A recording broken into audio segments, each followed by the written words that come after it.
right. Welcome back, ladies and gentlemen. This is David Patrick Carey with Church of the Eternal Logos. And today I am very excited. I have the always insightful and informative Paul and Phillip Collins. How are you guys doing today? I'm doing well. How are you doing, Dave? Yeah, we're doing pretty good here. Good. Yeah, doing pretty good. As I told you guys backstage, trying to stay a little warm. We got a bunch of snow here in the Midwest, so it's our second time getting hit in a week. Yeah, the same here. We're catching the tail end of that winter storm that I think is headed on down towards Austin, Texas, actually. Yeah. I guess winter's officially here. Yeah. Yeah, officially. Exactly. Yeah. So for anybody who's tuning in, the Collins brothers have a tome of a work. We've done one stream together previously, and it is Invoking the Beyond. This is a fantastic book talking about, it's tying Kantian philosophy, Gnosticism, the UFO phenomenon, all this different stuff together. The link to purchase their book is in the video description, as well as a couple recent projects they were working on. One article over at the Canadian Patriot, as well as a YouTube video. So guys, check that stuff out. Support our brothers in their incredible work. And today it's going to be a free-for-all. We're going to be hitting on so many different topics, and I'm just going to let them share their insight, share their information, everything from the Las Vegas bombing, the New Orleans terrorist attack, this strange connection of Fort Bragg that keeps coming up, Trump assassination, everything, UFOs, Tucker Carlson, demons, anything and everything is on the table today. So as I told you guys backstage, always love listening to you guys. I always learn something, and I'm excited to kind of just hear your guys' thoughts. And I figured to start, just to start off the stream, what are your guys' expectations or thought about the year 2025? Because we got Trump in office, the inaugurations, January 20th. War tensions are hot in the Middle East. Ukraine-Russia fiasco still going. We already have chaos. Again, the title of today's stream is Chaos Agents. We already got chaos early in 2025. What are some of your guys' thoughts or expectations for the year 2025, or even more encompassing the Trump presidency for the next 4 years? I think that to know what we should expect moving forward, we need to look a little bit back for some context. If you look back to the year 2017, the global oligarchical establishment experienced a phenomenon of brain drain when two of its major thinkers died, Zbigniew Brzezinski and David Rockefeller. More recently, they lost another another retainer of the elites in Henry Kissinger. He died at the age of 100. And on his way out, actually, he expressed some misgivings and some skepticism regarding the different projects that the oligarchs had. In particular, the war with Russia, this ill-conceived, stupid conflict that's gone on for about 2 years now. Where the United States and NATO, NATO being really little more than a globalist institution that acts as kind of a front for the global oligarchical establishment, fights a war with Russia, but they do so through a proxy, so that no one, no one recognizes it as a larger conflict between the Russia and the Western globalist. Right. Of course, the proxy being Ukraine, which was regarded as part of the Rus at one time. And I think that it really wasn't regarded as a country unto itself until Khrushchev, allowed them some degree of self-determination as kind of an administrative move. And this war has become costly, and it's become it hasn't wrought to the results that they would like to see. They would have liked to have seen it cause a tremendous amount of discontent with Russian people towards their own national leader. Yeah, destabilization of Russia as a major power. Yeah, they were hoping that it would basically fragment Russia and allow for Western-based interests to go in there, much the same way they did when the Soviet Union began to collapse, and allow for a colonization of Russia again by corporate interest in the United States specifically, but from the West generally speaking. And Henry Kissinger expressed a lot of skepticism concerning that project on his way out. And basically what he wanted to do was flip the script from what he had done when he was with Nixon. when he was with Nixon, he and other cross sections of the elite that he had aligned himself with were hoping to exploit the Sino-Soviet split, and by forming ties with China, that would ensure that if a war were to break out with the Soviet Union and with its Eastern Bloc allies, that China would basically cast its lot in with the West and fight against the Russians. Like I said, he wanted to invert that script. He wanted to now make it so that we begin to build better ties with Russia, and at some point go into a competition, possibly a military competition with the Chinese, and Russia would cast its lot in with us. But anyways, those three individuals died. One of them, expressing a tremendous amount of skepticism regarding what's called the rules-based order, which is nothing more than a euphemism for the New World Order, for a world ruled by the principle of oligarchy, by oligarchical interest here in the West and in the United States specifically. And with those three individuals gone, those three in particular, a lot of the intellectual moxie, if you will, for the elites here in the West was lost. Their plans began to get increasingly more sloppy. They began to become a lot more guilty of overreach, of overstepping, and their reach began to exceed their grasp, if you will. And so here we are now, and their power is in decline. Their power has been in decline at least since 2016, when they fully expected Hillary Clinton to win, and Donald Trump ended up being the victor. Whether you like Donald Trump or not, you have to look at his rhetoric. That's what I mean. Like, I like his rhetoric. It's very populist, and a populist message very much resonates with people not only in the United States, but people all over the world right now. If you look at Germany, where the AfD, I believe, is carrying about 30%, I think, support. If you look over in France, where the government basically has now gotten a no confidence vote, and Le Pen is carrying a lot of support against Macron. If you look over just as early as this last week over in Canada, north of us, where Trudeau kind of announced his resignation. I mean, it's not an immediate thing, which makes you kind of scratch your head and you're kind of suspicious of what he's got up his sleeve. But, he's talking about leaving in March, and as of March, there'll be a robust election to select his replacement.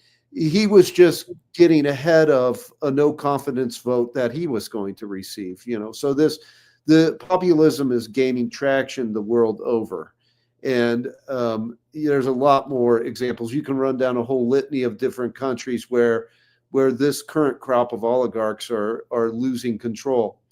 And so you got to use all of that as context to understand what to expect in 2025. Now, do I have any specific kind of forecast? This is going to happen over here in this nation. This is going to happen over here in that nation.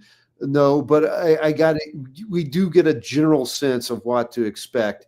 We can expect them to probably engage in some false flags and try to bring. We already see some emergent kind of narratives regarding new enemies and new threats, new threat narratives being cropped up, and all of these are being introduced in the hopes of reasserting their power, that it'll help them to somehow regain control of a system that they're losing control of. Right. So expect some false flags, expect some threat narratives to rise up, especially as it relates to war and bogus ailments world over. Bird flu. Yeah, H1N1's the latest one they're trying to worry everyone about. Yeah. There will be a considerable amount of threat inflation regarding bird flu and probably several other ailments, other diseases. And all of these things, I think that the audience should interpret more as acts of desperation. There will be some out there, there'll be some that want to say, oh, the New World Order is making its comeback.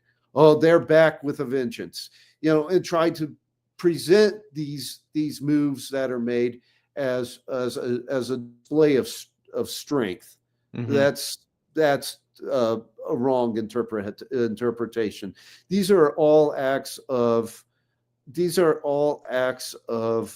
desperation as they lose control of things.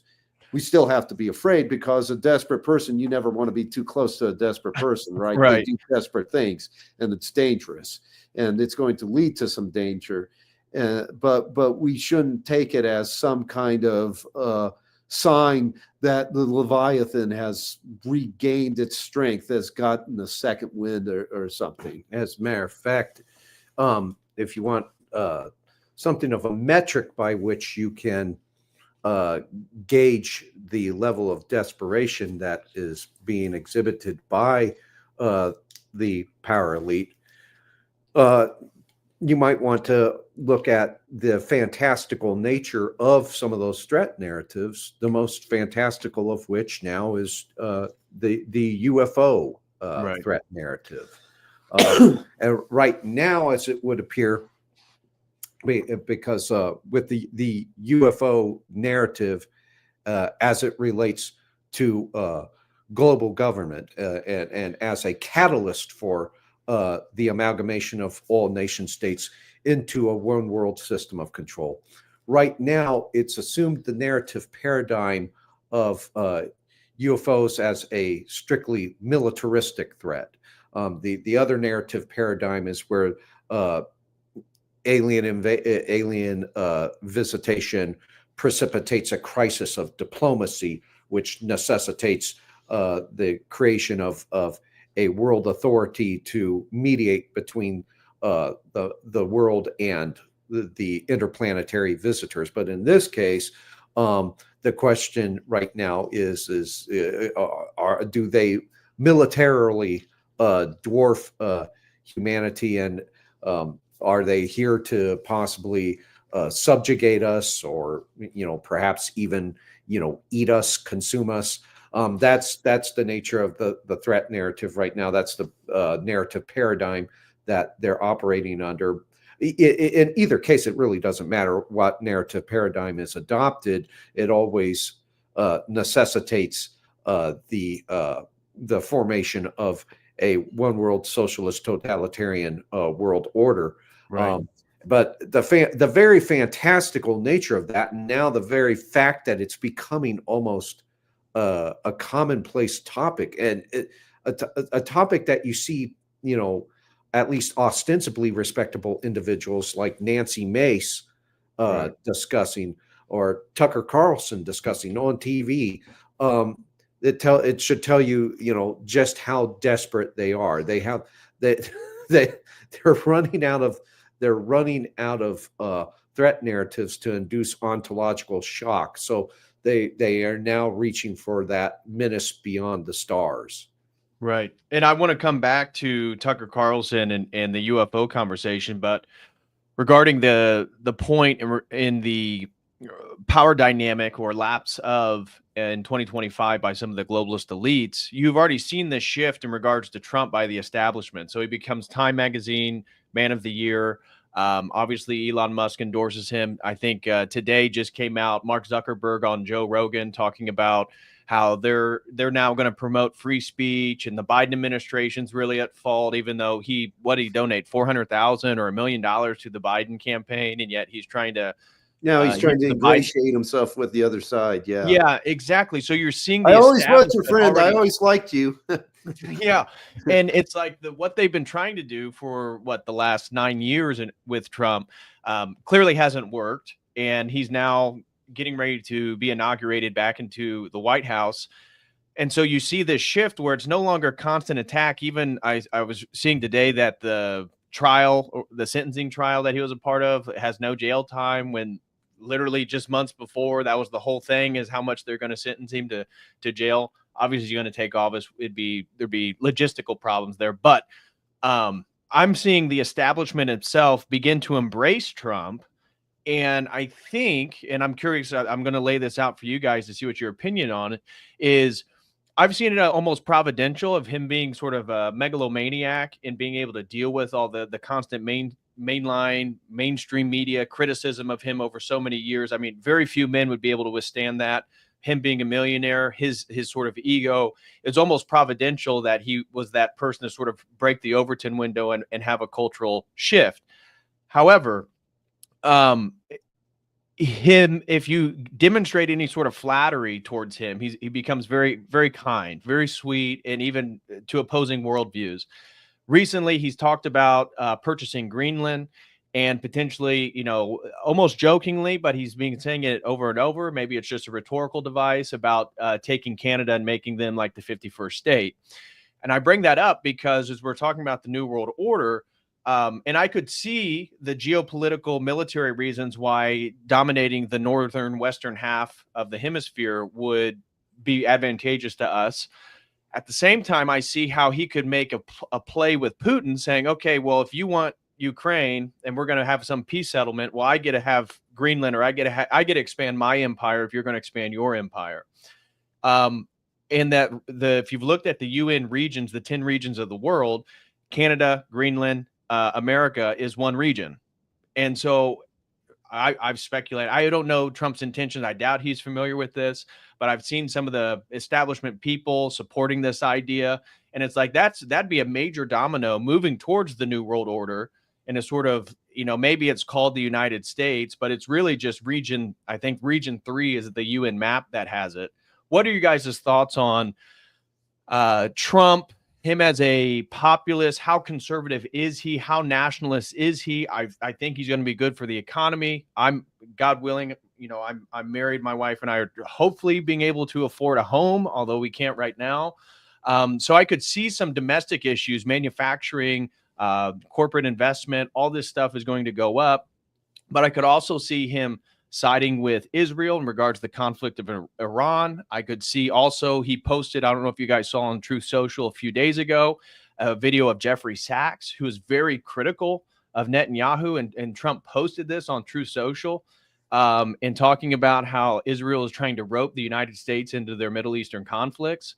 I think that was probably the most explicit criticism of Netanyahu I've seen any president since JFK. I mean, obviously he wasn't talking about Netanyahu, but Israel. What are your guys' thoughts about all that and how Trump could potentially be maneuvered in a way in which he is sort of pushing the agenda, although they don't have the power dynamic they used to? What are your thoughts on all that?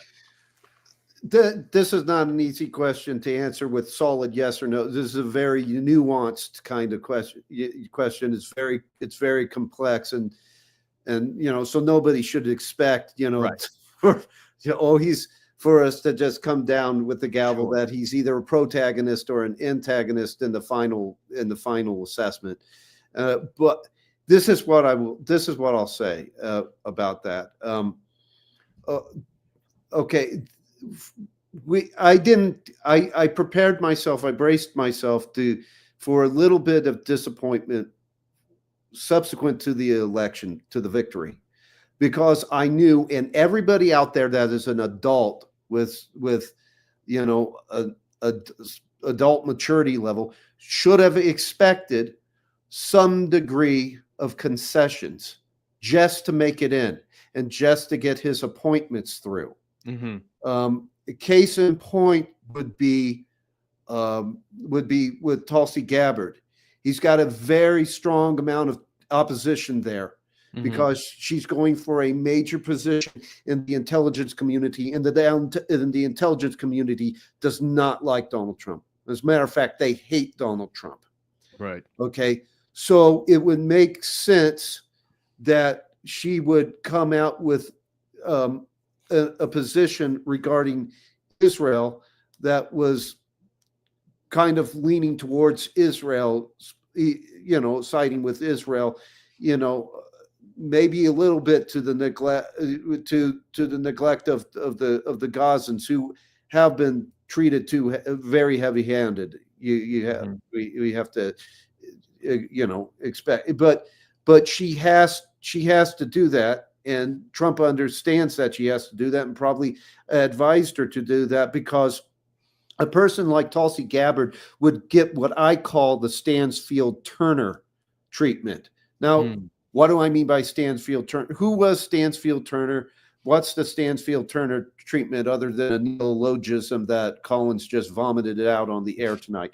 Well, Stansfield-Turner was Jimmy Carter, recently deceased Jimmy Carter's DCI. He was a naval buddy with Stansfield-Turner. I believe they had both been in the Navy, and he brought Stansfield-Turner on board to shake things up with the Central Intelligence Agency, and the Central Intelligence Agency had just been through a lot of scandals. You'll recall the infamous 1976 year of intelligence, the year of intelligence, when Frank Church formed his committee, and I believe there was a Rockefeller committee, and all of these revelations concerning the excesses of the agency began to come out.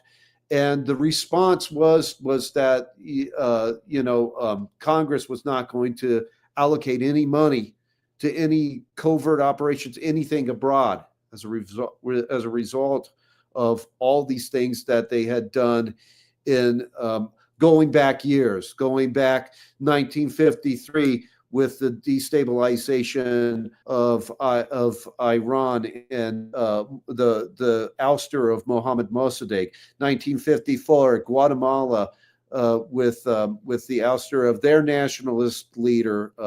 His name escapes me at the moment. And on 1972, I believe, with the ouster of Allende and support for Augusto Pinochet in Chile.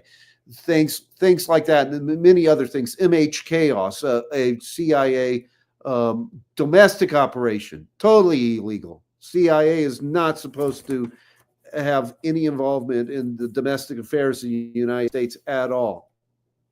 So Carter was to some degree a puppet of the liberal Eastern establishment. He had been helped during his time as governor of Georgia by, I believe, of Georgia, by David Rockefeller and Zbigniew Brzezinski, who began grooming him and brought him into the Trilateral Commission, and basically helped him elevate from being this nobody, politically speaking, to political to celebrity status, and eventually taking the presidency. So he was to some extent controlled. I have to concede that. There were times, however, that like any president, he deviated from the script and he pulled away. And Stansfield Turner, the Stansfield Turner selection was one of those instances where he did gain some self-determination, some degree of sovereignty, pulled away and started to be his own man and do his own thing. He wanted Turner in there to shake things up, especially with the Directorate of Operations, anything regarding covert operations. And what happened under Stansfield Turner and Carter's watch was what was known as the Halloween Massacre, when they went through and like cut, I believe it was a solid quarter of the cowboys, quote unquote, from the adventurist in the CIA, and got them out of there. After that move pissed the CIA off to no end, especially the likes of Ted Shackley and Tom Clines, who had been, just treated. The red carpet was rolled out for those guys any time before then. They were treated like gold, and now they were sidelined by this action by Carter and Stansfield Turner. After that, a portion, a section of the establishment turned on Carter and turned on Stansfield Turner and just started to make them look bad and did anything and everything out of the sun to get them out of the way and to get somebody that they would regard it as more cooperative into the positions of president, but also especially into the position of DCI, into the position of CIA director. Mm-hmm. So now Tulsi Gabbard's going for DNI, but what she would get would still be the Stansfield Turner treatment.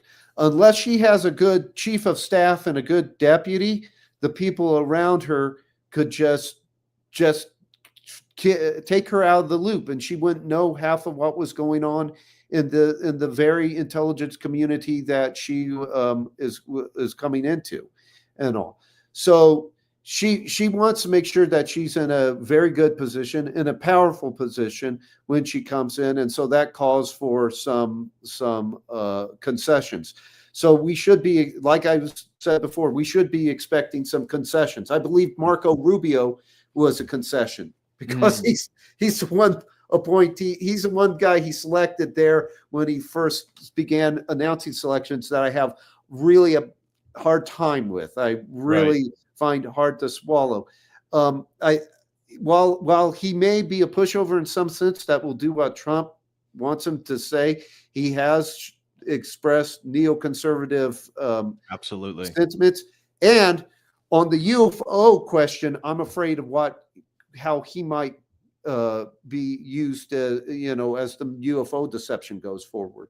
Because what many people don't realize is that Marco Rubio worked very closely with Kirsten Gillibrand to bring about Arrow, to bring about the office. They worked as far as the military appropriations were concerned, that money money allocated to the military would start to flow into the UAP issue. Mm-hmm. He had a very much a hand in that. And so we have to watch him. So we have to watch him. We have to, we have to realize and understand that concessions have been made, will be made, and have to be made so that he can at least get through some of his agenda. As far as him ever falling into a liberal Eastern establishment orbit entirely, I don't think that's a reality that's going to I don't think what might happen is that he might fall under the control of the liberal Eastern establishment's most immediate competitors, or at least a cross section of them, and that would be the Southern Rim. Most people don't know about the Southern Rim. The Southern Rim was spoken about first by Carl Oglesby in his book, The Yankee and Cowboy War. And then Kirkpatrick Sale decided that he was going to elaborate upon the Southern Rim in a book known as Power Shift. And the Southern Rim is this grouping of elites below the 37th parallel of the country, who are less corporate capitalist, more entrepreneurial capitalist, and who have really glommed on to conservative causes, so that they can mobilize the conservative grassroots elements behind them to fight and unseat the liberal Eastern establishment. There was a time when they were fairly aligned, when they were working closely together, and then what we refer to as the Great Schism of 1967-68 took place. And see, what happened in 1967 and 1968 was that the oligarchical establishment here in the United States had been fairly harmonized. They were fairly, on the same page concerning Southeast Asia. Something of a tenuous consensus existed among them. Yeah, it was an uneasy alliance, but it was an alliance nonetheless.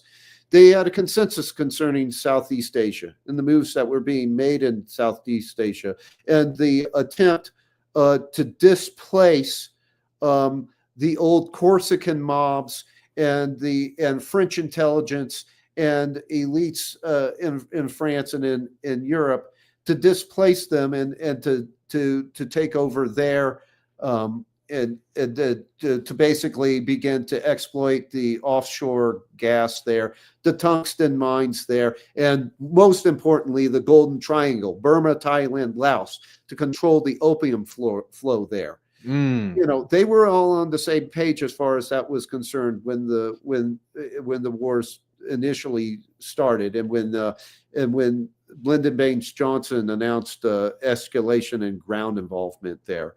By 67, the liberal Eastern establishment was growing more and more skeptical that this could be won and that this could be sustained.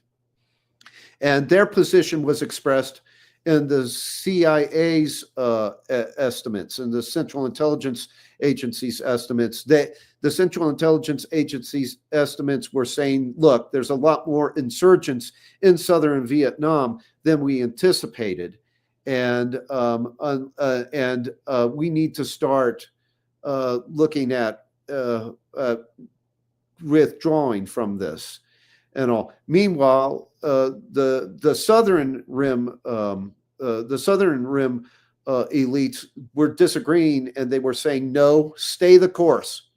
Victory is the only option. That's what they were saying. They were energized by individuals like General Westmoreland, by the Military Assistance Command Vietnam, MAC, and the intelligence estimates that the military was coming out with, because the military very much wanted to continue. And so they disagreed.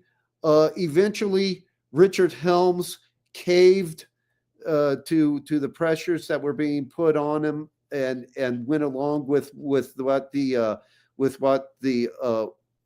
military estatements were.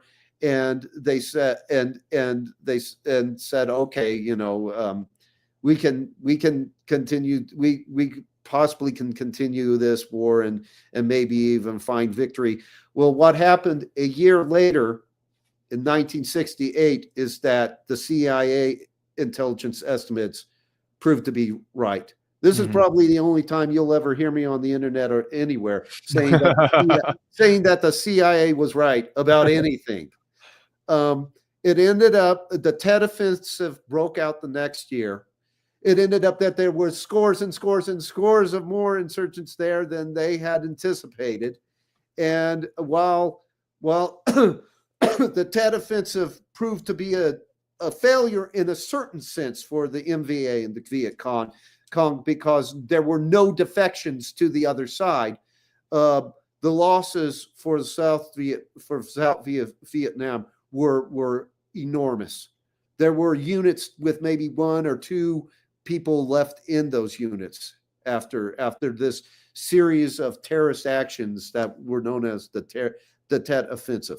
Everything went downhill from there between the Southern Rim and the liberal Eastern establishment, and a chasm was formed that would stay in place for a long, long time. I believe that it began to kind of get healed around 2016, going forward when Trump came into office, because the neoconservatives who were basically in the Southern Rim camp began to see that they weren't going to get their way with this new president. They got to see, well, we're not going to get any new wars with this guy.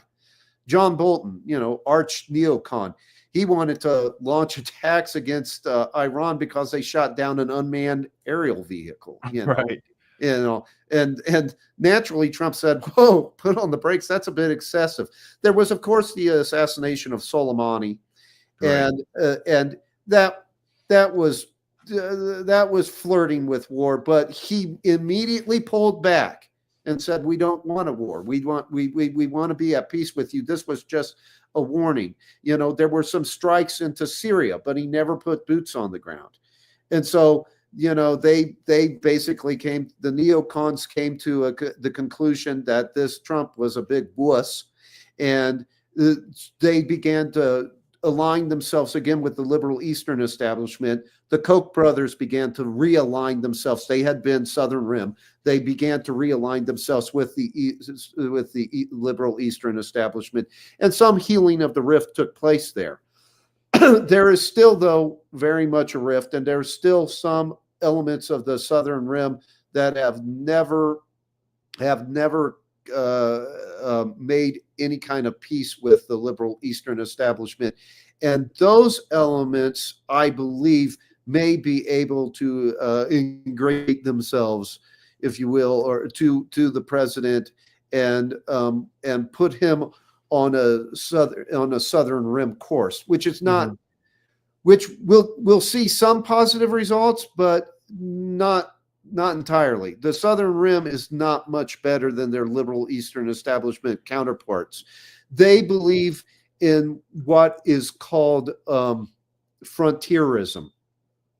And what frontierism is, it's like it is the darkest aspects of Jacksonian politics. It is the belief that they believe very much in the Enlightenment view of progress as being salvific. They believe that progress is the way to salvation, and that's a similar connection with Musk as well. Yeah, and Peter Thiel. Absolutely. And they believe that what kept progress and thus the path to salvation going was the conquering of the frontier of the American Southwest and Western states. Manifest destiny. Yeah. But what's the problem now? What's the problem? Well, we've taken the continent. Where to go now? We need more frontier to conquer so that progress will continue. Otherwise, progress comes to a screeching halt, and salvation is lost. So now the frontier begins to expand beyond our continental borders, and they begin to be over here in the Middle East. They begin to be over here in areas of Africa, in areas of Europe. They begin to bleed south into South and Central America, and so it's basically when you get down to it, where the rubber meets the road, frontierism is a right-wing variety of globalism. It's Right. really very, It's globalism yeah. with the conservative guys to it. Yes, it's unilaterally initiated global government as opposed to the more left-leaning variety.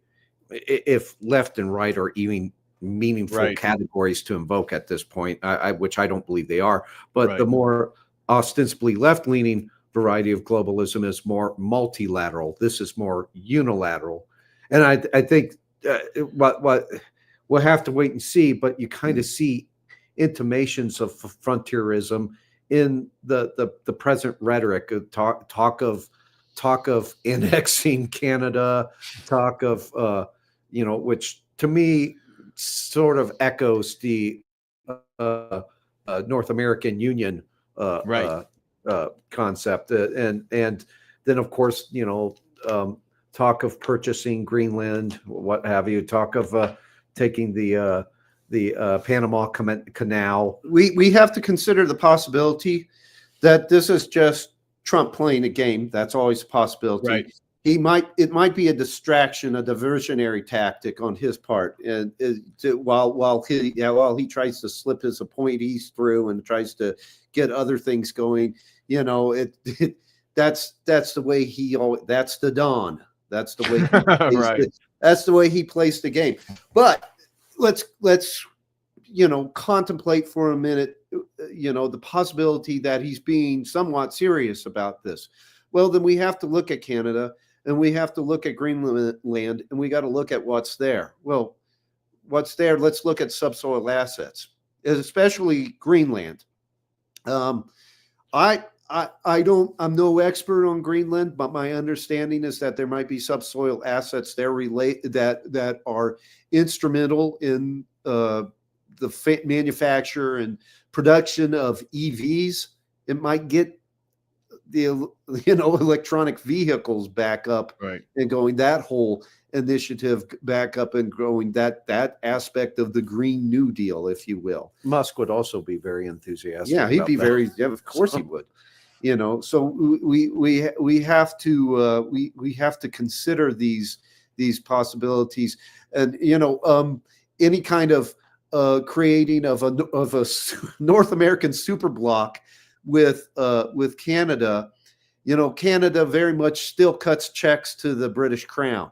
Right. And the one thing that the Southern Rim and the liberal Eastern establishment share in common is Anglophilia. Right. They're still very much, there's present in both of them, in both of them, that Ruskin Rhodes race patriotism. And so, you could almost see it as a stepping stone. North America joins with Canada. Canada is aligned already with Great Britain. You could almost see it as that great reunion of racial cousins that the Anglophile network described by Carol Quigley has long wanted, has long desired. That's what I was going to mention, Quigley and the Anglo-American Empire. Yeah. Yeah. A great many pieces of literature, of British science fiction literature, also expressed that yearning. A great many of them, ended with some sort of reconciliation between the colonists here in the United States and their racial, cousins in Britain, in Great Britain. Yeah. We talked about that a lot in our article, Inglotopian Dreams. I mean, because what those authors, what that body of literature was trying to do was bring about, was present as normative, the healing of the rift between the Anglo-Saxons here in America and the Anglo-Saxons over in Britain, and the two great Atlantic powers realigning with one another. The main goal of those stories were not the preservation of the monarchy. They were not the preservation of the of colonial power. The main goal, although those were goals with a lot of the stories, the main goal, the primary goal, was the reunion of racial cousins of the white Americans and their Anglo-Saxon brothers over across the pond, if you will. Yeah. Right. And if I may add, so I guess I could say, those, if he's right about that, if he's serious about that to some degree, and all, it does have the whiff of perfidious Albion, if you know what I mean. Mm-hmm. Yeah. I think that the trajectory that Trump will assume, obviously, he's his own man, and he clearly likes to do things his way. But that being said, as King Solomon points out in the book of Proverbs, a wise king is surrounded by wise counsel. And obviously, that means if a king is surrounded by unwise counsel or somewhat dubious counsel, then that can also determine, the course assumed by the king. I believe it was in Don Quixote, Miguel Cervantes says, "Tell me the company thou keepest, and I'll tell thee what thou art." And so that will be a significant determinant in what course Trump assumes. It will be the people that he surrounds himself with. There are some. Tom Luongo always is known for saying personnel determines policy, and that really is true. Yeah, right. So it'll be it. Oh, and I'd like to also point out, again, the Southern Rim. There's some that will try to glom on to Trumpism, and probably have already glommed on to Trumpism. Like I said, is that they ride the Southern Rim rode on conservative rhetoric. Some of them believe in conservative rhetoric, and all. But there is also elements that are against Trump, and we should expect those elements.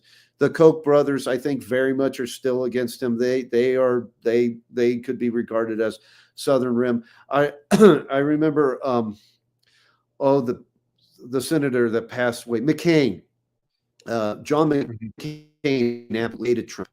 John McCain, during his presidential run, something that came to light that people really had a problem with was that he was aligned with the World Anti-Communist League under its current name, and I can't remember what the acronym is, but under its current name. The World Anti-Communist League was not only an umbrella for unrepentant fascists and unreconstructed Nazis and the like. It was also very much Southern Rim because it was closely associated with Western Goals Foundation, which was started by one of the founders of Western Goals Foundation was Larry McDonald, who was president of the John Birch Society. JBS is very much Southern Rim. It was financed. The World Anti-Communist League had as one of its financiers Nelson Bunker Hunt. The Hunt brothers were very much Southern Rim. As a matter of fact, I don't know if it's apocryphal or not, but it really does capture Hunt's sentiments. But Hunt is reputed to have said, "Whenever I go east, I'm treated like a farmhand." He was, so he was Southern Rim. He didn't have a love for those liberal Eastern establishment guys. But so we kind of saw with John McCain at least a portion of those Southern Rim individuals opposing Trump. So it's not, none of this is monolithic. So what do you guys take, or how does the Eastern liberal establishment and the Southern Rim play, or at least in your perspective, with what seems to be the billionaire tech alliance with Trump? So again, we see Musk and Peter Thiel. I recently did a stream covering the Hoover Institute in Stanford, did an interview with Peter Thiel, which was about him basically giving lip service to a literal understanding of the Book of Revelation.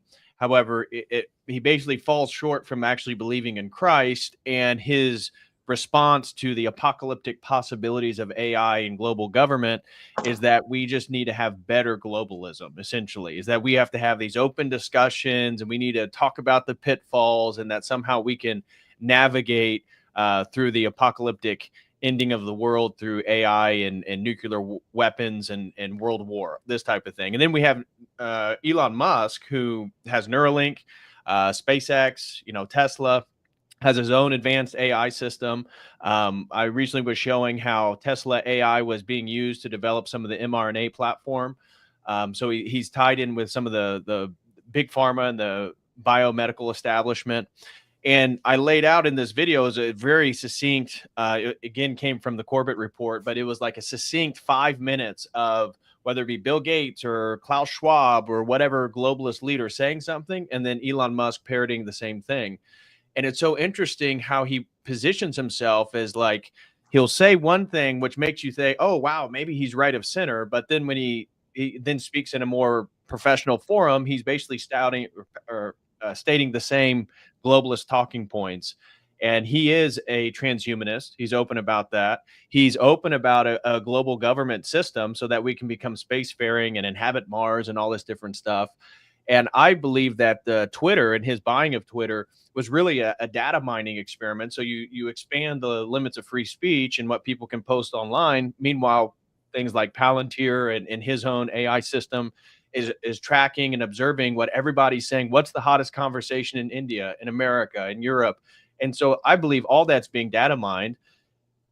But we can see this unique nationalist, populist MAGA movement incorporate Tulsi Gabbard, RFK Jr., and then Elon Musk, Peter Thiel, and JD Vance was a protege of Thiel. How do you guys see the tech billionaire alliance relate with the MAGA movement? Yeah. Okay. Most of those Revenge of the Nerd tech billionaire guys, and their epicenter is California.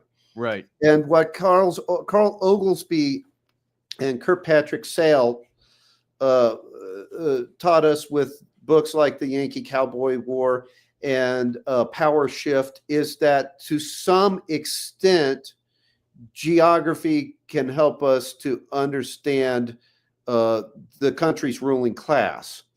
And, again, the Southern Rim derived their name from geography. What's the Southern Rim? Well, the Southern Rim of the country, those states below the 37th parallel. Right.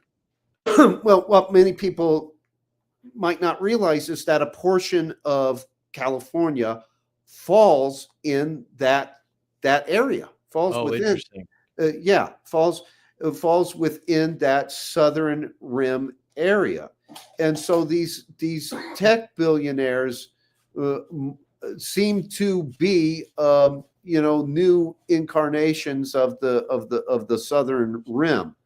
And what they're trying to do is they're trying to take transhumanism and reconcile it with a more right of center ideology, and that's what it appears for sure. Well, and it would not be all too difficult to accommodate transhumanism to frontierism, because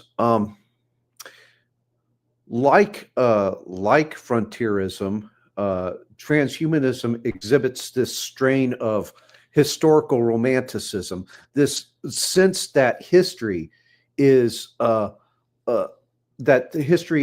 an inexorable progress toward some teleological vanishing point where human meaning it's suddenly subsumed by and obliterated by some deific technology. Now, you have, that's basically progressivism, and that you had progressivism, that form of progressivism underpinning frontierism. Progressivism, of course, was advanced in several forms by thinkers like Rousseau, Kant, Condorcet, Hegel, Diderot. But its various iterations aside, this outlook invariably captivated revolutionaries who had this vision of an eschaton within history, who sought to immanentize the eschaton, to invoke a Vogelian aphorism.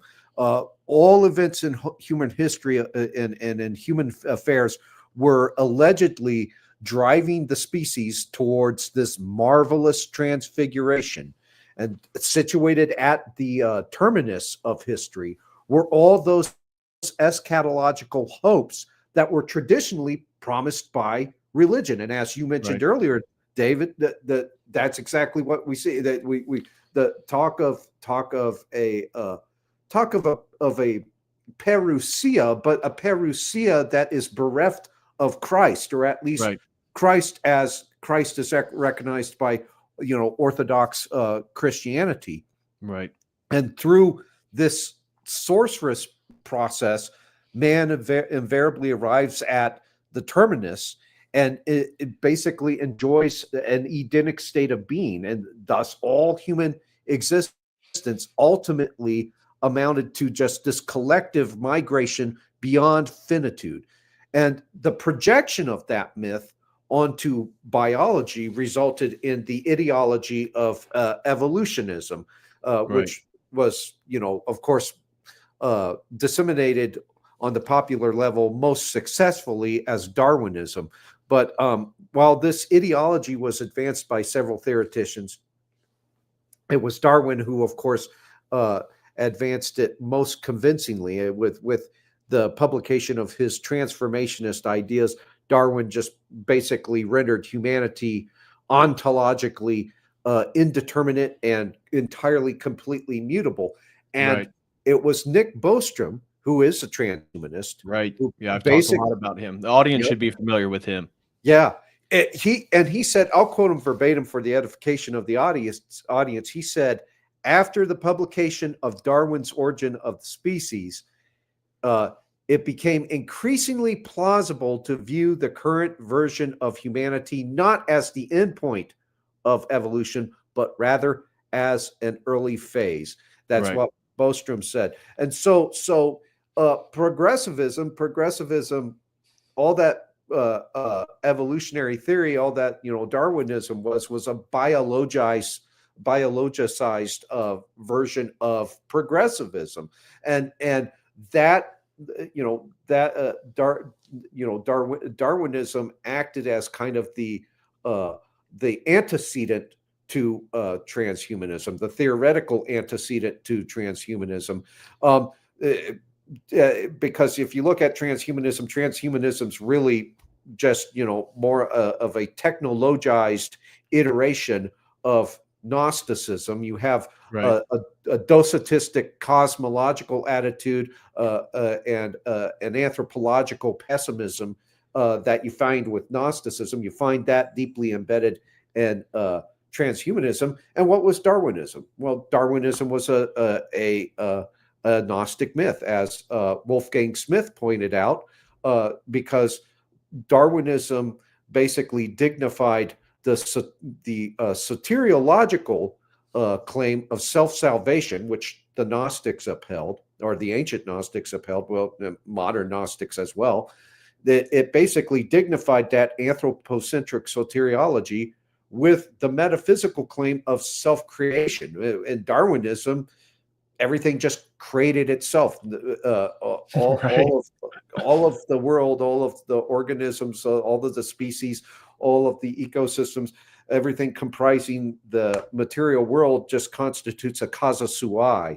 But as that Gnostic myth has gradually led to what we know as transhumanism. And in an interesting little aside, though, there's something of a contradiction there, because Darwinism was distinctly disteleological. Darwin held that all organisms arose as a result of meaningless, purposeless forces. He completely rejected, the notion of purposiveness in the universe, in the cosmos.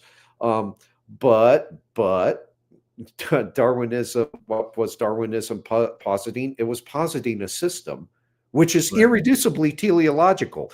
And now transhumanism has readopted a teleological outlook. Well, what the transhumanists believe is that there is intelligent design, but that intelligent design arose out of an unintelligible process. So see if you can't reconcile, those two. I mean, it's completely and totally irrational. Philosophically, the system is just completely untenable. But nevertheless, long way around the barn.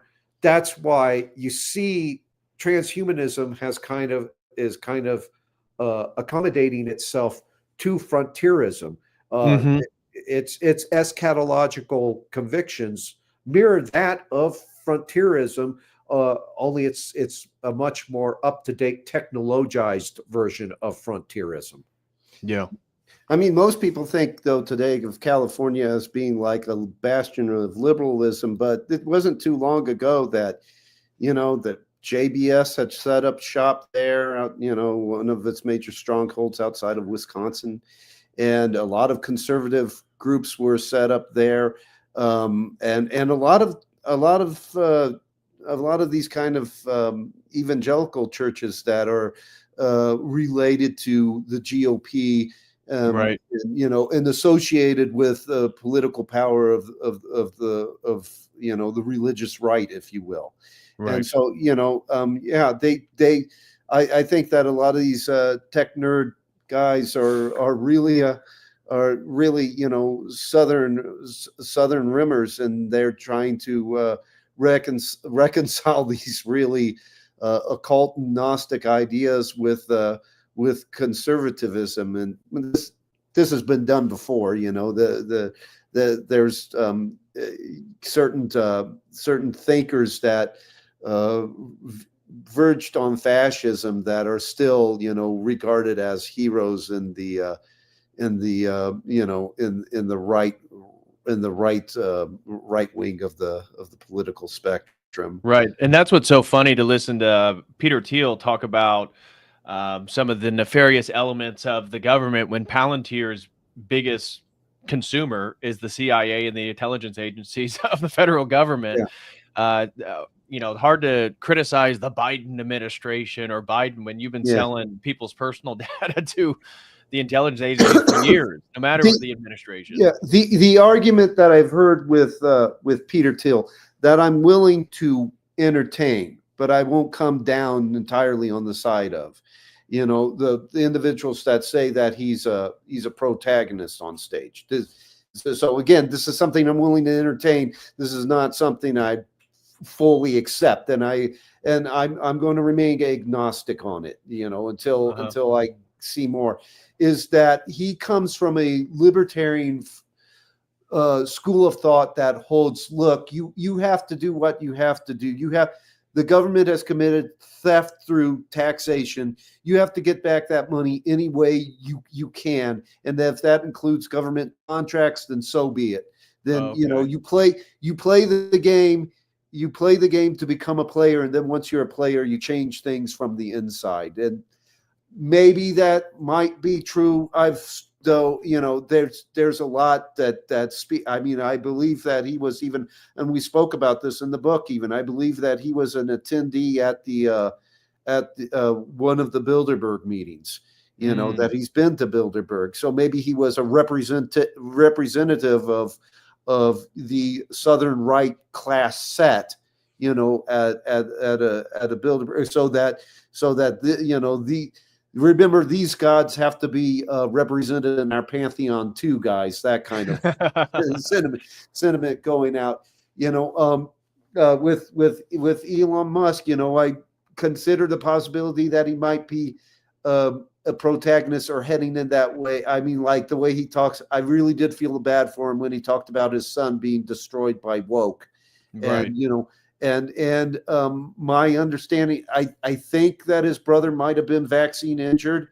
And if that's the case, you know, maybe he's moving, maybe he's migrating slowly, painfully in the right direction. And all, in the meantime, I'm just going to work out my own salvation in fear and trembling, and Exactly.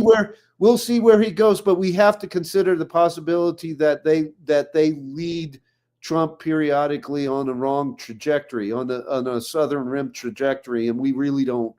We want that no more than we want the Eastern liberal establishment. You know, as a matter of fact, Carl Oglesby, you know, who was a member of the SDS and a left-wing thinker, you know, he did say something very wise regarding the two camps at the very end of his book, The Yankee and Cowboy War.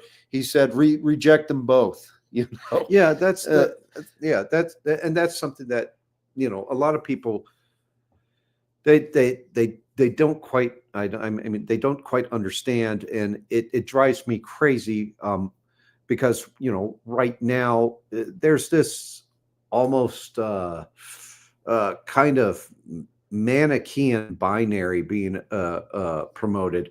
Right. That's this juvenile white hat, black hat. Yeah, it's called a purity spiral. Where you transform the perfect into the enemy of the good. But you know, the G.I. Joe and Cobra style view of things, and that's not the case. The fact is that what you're dealing with is Hegelian dialectics. Right. The establishment promulgated Hegelian dialectics. Right. You know, systems such as fascism and communism, those two governmental aberrations were really nothing more than just the offsprings resulting from the power elite's own experiments in what you could characterize as political syncretism, where they just blended, you know, various ideologies. But if you look at communism and fascism, even and this is demonstrable in the etymology of the two systems, they share certain core dialectical commonalities which predispose them to a migration towards a synthesis between the two.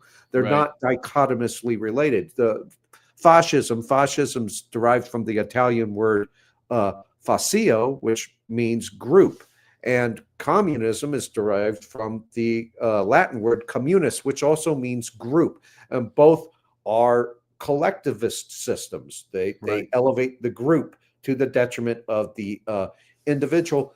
You know, and this is nothing new in history. You know, what did we have when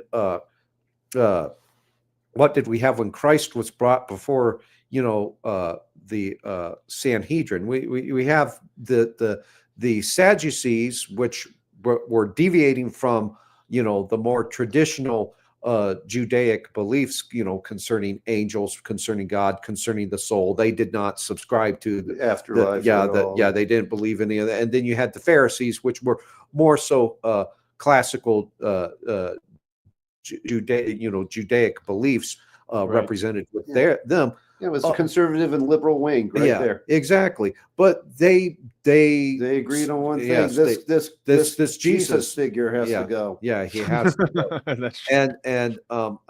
And interestingly enough, you know, St. Paul through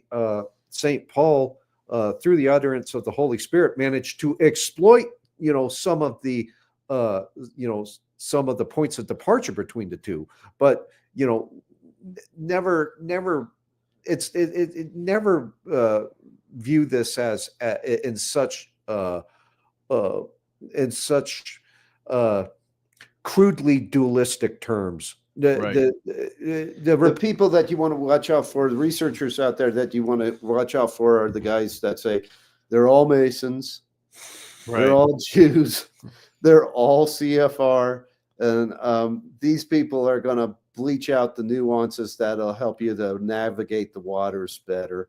and stuff. We got to be cautious. Yeah, I mean, there was some evidence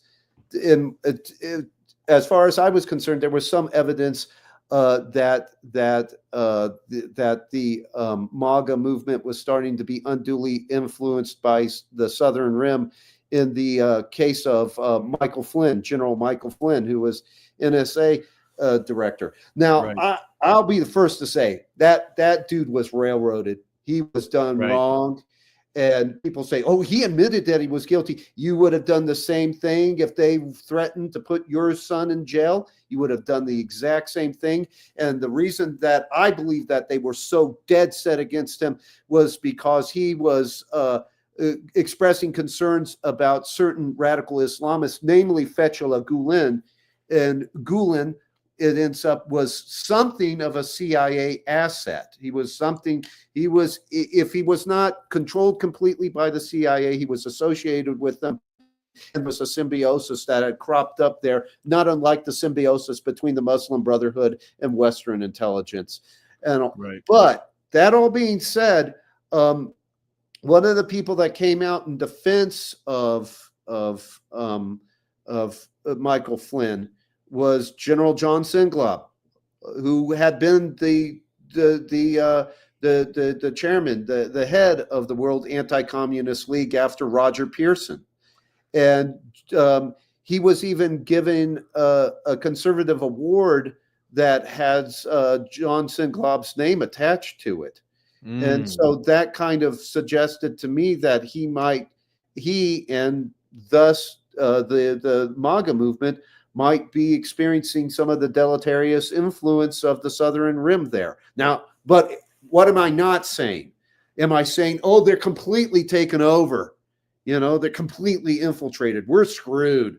No, there's an influence there, and there's something that we have to be cautious about. When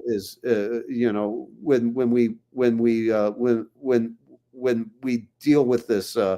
Address all things MAGA, that there might be some influences there that need to be wary about and weighed and considered. Yeah. Right.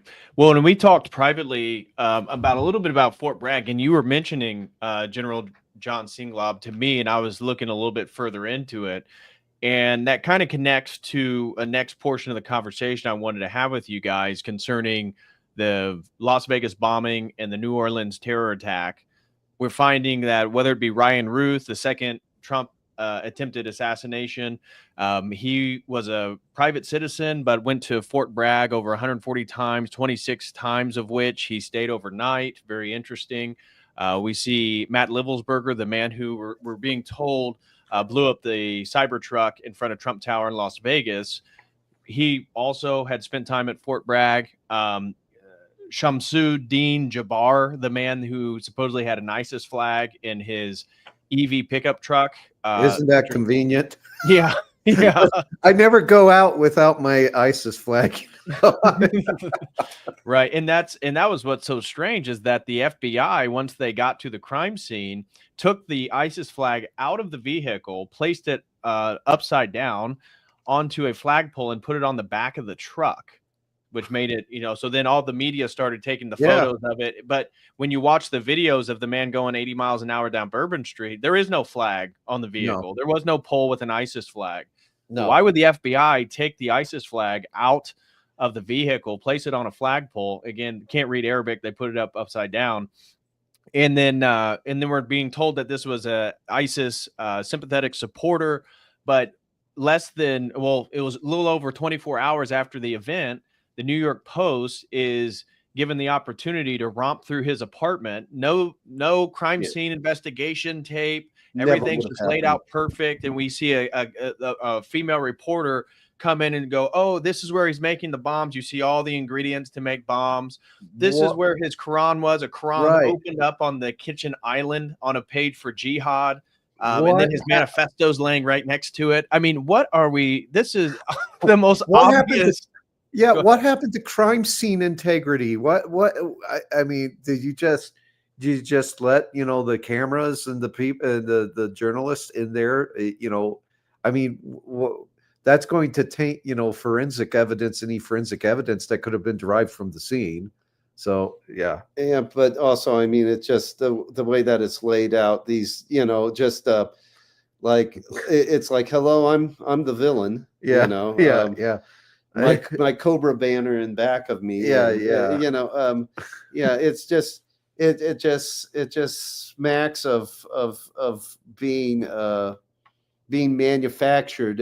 You can tell that a narrative is being set into motion. But I do believe that there is that what's happened here as of late with those New Year's attacks, brings it underscores the fact that Fort Bragg needs to be looked at a lot more carefully.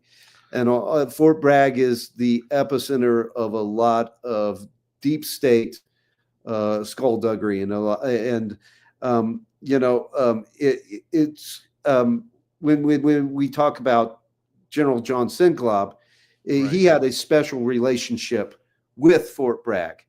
There is a plaque, I believe, in Lafayetteville, which is right next to Fort Bragg, dedicated to John Singlob and to the memory of John Singlob. John Singlob talked warmly about his association with Fort Bragg, and it should be remembered that John Singlob was a master of unconventional warfare, and Fort Bragg is a hub for training in unconventional warfare.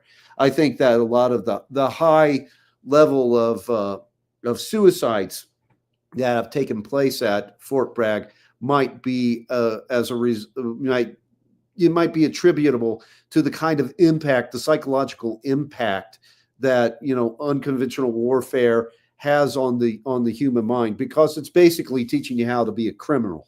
Right. When you're in this country, you're going to want to plant the bombs here, in the most densely populated area to get the greatest psychological effects. You're going to want to steal a car so that you can, you're going to want to pay the gangs to do this, that, and the other. It's basically training people to be a criminal. So it has a tremendous impact on people's thinking, and might cause them to engenders a great deal of moral ambiguity within the mind. Yeah.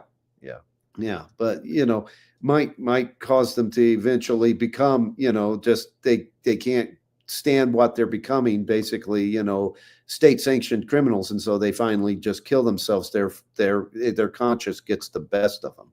Yeah, I love the rebranding of it as Fort Liberty. Yeah, got rid of that Confederate parlance and all. So it's DEI now. So it's all good.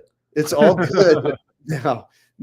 We've put a pink tint over our psyops and our unconventional warfare operations. So so it's all good now. For anybody who isn't familiar, I want to just give people some quick information and catch them up with these two events that happened on New Year's. And I wanted you guys to speak again to maybe some of the stuff you've seen going on in Fort Bragg and why Fort Bragg keeps coming up, whether it be Timothy McVeigh, Ryan Ruth, and then these two. And I'm sure there's a lot more if we dug into it. But for those of you who haven't been following, so the Las Vegas bombing is actually kind of gotten more interest among the right of center, conspiratorial truther movement.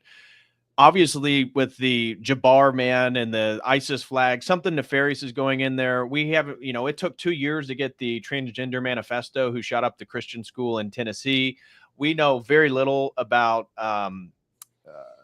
Thomas Matthew Crooks and the first Trump assassination attempt. Very strange things that came out regarding his potential 5 encrypted international accounts. He was being contacted by somebody in the FBI or somebody who was at least going to the FBI building based on some of the private research I've seen online. And so in Vegas, we're being told that Matthew Livelsberger, who is a 20-year Green Beret who has the highest level of security clearance and from all intents and purposes was in great standing, had no mental issues, was part of a well, he blew up the Cybertruck in Vegas, and then what came out was the Sean Ryan show. Who we've discussed Sean Ryan on the channel before. He was contacted by a man named Sam Shoemate, who had an Instagram page that talked a lot about sort of conspiratorial ideas related to the U.S. military. He was former intelligence and Christian man out of Texas. And he claimed that he didn't want to get the jab in the military, and this was one of the reasons why he got out. Well, he was contacted by supposedly Matthew Livelsberger a few days before the event took place on New Year's. And in that email, and I have it pulled up here, not that we're going to read the whole thing, but just if people want to go find it themselves, they can go to the Sean Ryan show, look up Sam Shoemate. It's got 4.5 million views. And if you go to the 15 minutes and 10 seconds in, they show you the full thing. And in it, we see Matthew Livelsberger contacting Sam. In previous messages, he's saying that we got to get to, like large platforms like Sean Ryan. He needs to get in touch with Pete Hegseth, and that he wanted to blow the whistle. What's contained in this email is that he wanted to blow the whistle on a war crime that occurred in 2019 in Afghanistan that he was the targeter for, and that he is living with immense guilt and wants to blow the whistle on this thing. They, in the show, Sean Ryan looks it up, and this was true. The UN considered this a war crime that America committed. Apparently, hundreds of civilians were killed, mostly women and children. What was supposed to be some type of targeting of a drug operation in Afghanistan. Well, also, it talks a little bit about gravitic propulsion devices. And so Matthew Livelsberger is claiming that the drones that are being seen over the East Coast in New Jersey are part of a elite operation and technology that only America and China has access to. And this is anti-gravity propulsion devices.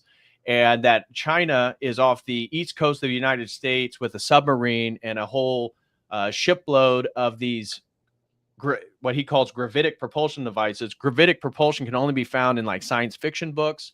And so anyways, long story short, the sort of takeaway of the Sean Ryan show that happened just a few days after the event was that Matthew Livelsberger clearly didn't want to harm people, that this wasn't a terrorist event. And this is why he chose a Cybertruck, because of it being bulletproof, and filled it up mostly with fireworks.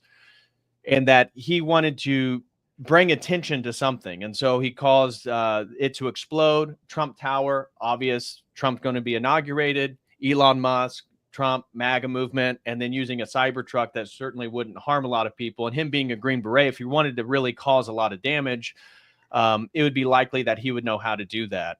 So the takeaway was that he may or may not still be alive. The FBI was quick to show us that despite the body being so incinerated from the flames and unidentifiable, that lo and behold, his passport was just present, and it was only barely singed, and they were able to read the whole thing.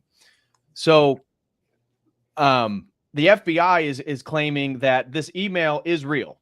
And this was debate in regards to some of the online YouTube military people who are claiming that there were some anomalies with this email, that you can see that the red lines under misspellings is there, that what appears to be a cursor right here on this side of the screen, that it looks like maybe this email was being crafted rather than received, because often you don't see that within an email that you are reading.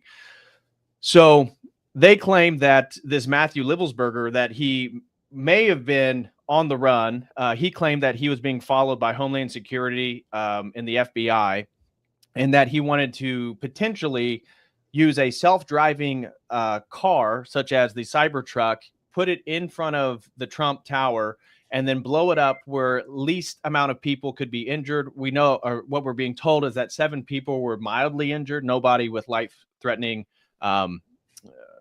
casualties or anything like that. So there's been speculation whether this guy's still alive, whether he was part in the car. The FBI claims that he shot himself in the head with a Desert Eagle, which is a 50 caliber gun. It seems very unlikely anybody would do that. And we're told that the gun just happened to fall down in between his feet and the driver's seat, which if anybody's ever shot a high caliber handgun, or especially a Desert Eagle, the kick on that is so extreme that the chances of it just falling right down between his feet seems to be unlikely. So I say all this to bring people up to speed, the day after this came out, this was a huge viral video that Sean Ryan posted. He claimed that him and his family were going to go offline for a few days because they were so worried about what was going to transpire after this. Sam Shoemate, in another conversation the next day, claimed that he was contacted by a lot of people who knew Matthew Livelsberger and said that he was incredibly depressed and was recently put on some type of psychotropic medication. And that was recent, at least within the last few weeks. And they believe that he was inside the vehicle and killed himself. So very, very interesting things. I don't expect you guys to go into any details regarding that stuff, but what are your thoughts on all this stuff? This one's clearly framing like a military antagonism from China. It's labeling these drones as gravitic propulsion devices.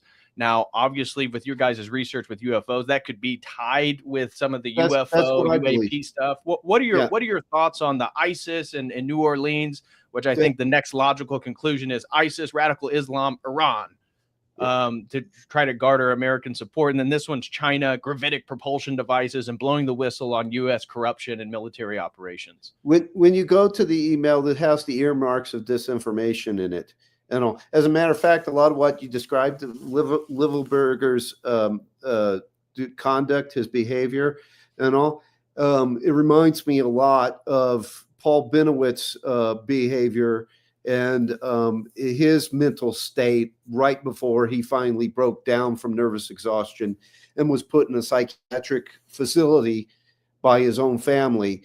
And the people that aren't acquainted with who Paul Benowitz was. Paul Benowitz was basically he was a brilliant but eccentric man who was very close to Kirtland Air Force Base.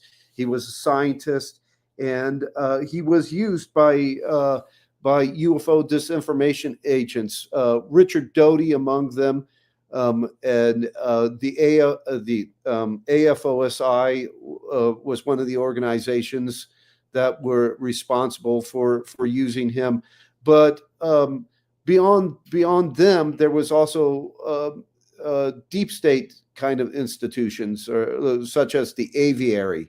Richard Doty was not just an AFOSI agent; he was also claimed to be a representative of the Aviary, which was this group of quote unquote former intelligence figures who claimed to want to get out the truth about UFOs to the public. And so, these groups were feeding Paul Benowitz the most looniest stuff that you've ever heard. The battles between, I believe, the Green Berets and aliens at Arcaluca Mesa, and a treaty between us and the aliens that would permit them to do so many cattle mutilations, so many abductions in return for technology. On and on it went. A lot of the lore that we recognize from the late 1980s and the 1990s came through Paul Benowitz, and it finally it caused him to have nervous exhaustion. That his family went into his house.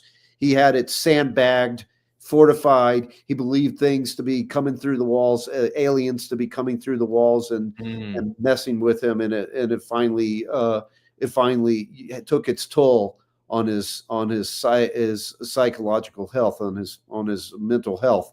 But the thing about the disinformation in Livelsberger's email there, the stuff about electrogravitics, I think that's where it was headed. I think that the next stage in that disinformation chain is that you were going to learn that this electrogravitic technology that America and China has did not come from America and China, but was reverse engineered. It originated with the Zeta Reticulans or the Venusians. Choose your favorite. There's a veritable United Nations of aliens out there in that, in these UFO cults, and that the UFO community, which is just totally used by the intelligence community, that they believe in. I think that it was heading in that in that direction, and that's supposed to be the trajectory of that particular piece of disinformation. The drones and the drone sightings, the talk of drones by Livelsberger, all of it, I believe, was meant to set off a salvo of unconventional warfare operations here in the United States. And again, Fort Bragg is a hub of unconventional warfare, warfare training. And if you look at unconventional warfare, it's also referred to as low intensity intensity actions, and it's usually localized. It's small in scope, but it has a wide psychological effect subsequent to the action. It usually involves a single small geographic area, and so I think that this was supposed to be the advent, if you will, of a campaign of unconventional warfare, and it began with the drones. And the drones, I think the role that the drone sightings play in this campaign is to condition the people to the idea of an aerial threat, of an aerial menace. Then at some point in the future, that aerial menace may be attributed to aliens. Right. And that's what I think that that part of the unconventional warfare campaign was supposed to do, was supposed to, again, condition us to believe in a threat from space. The other low intensity actions were supposed to maybe get us fearing China and a Middle Eastern boogeyman. Right. And get some traction regarding those two threat narratives. But if you look at UFO incidents and you look at low intensity conflicts, unconventional warfare, the similarities just bulge out. They just beg attention because both are usually localized actions that are incidents that are confined to a single small geographic area.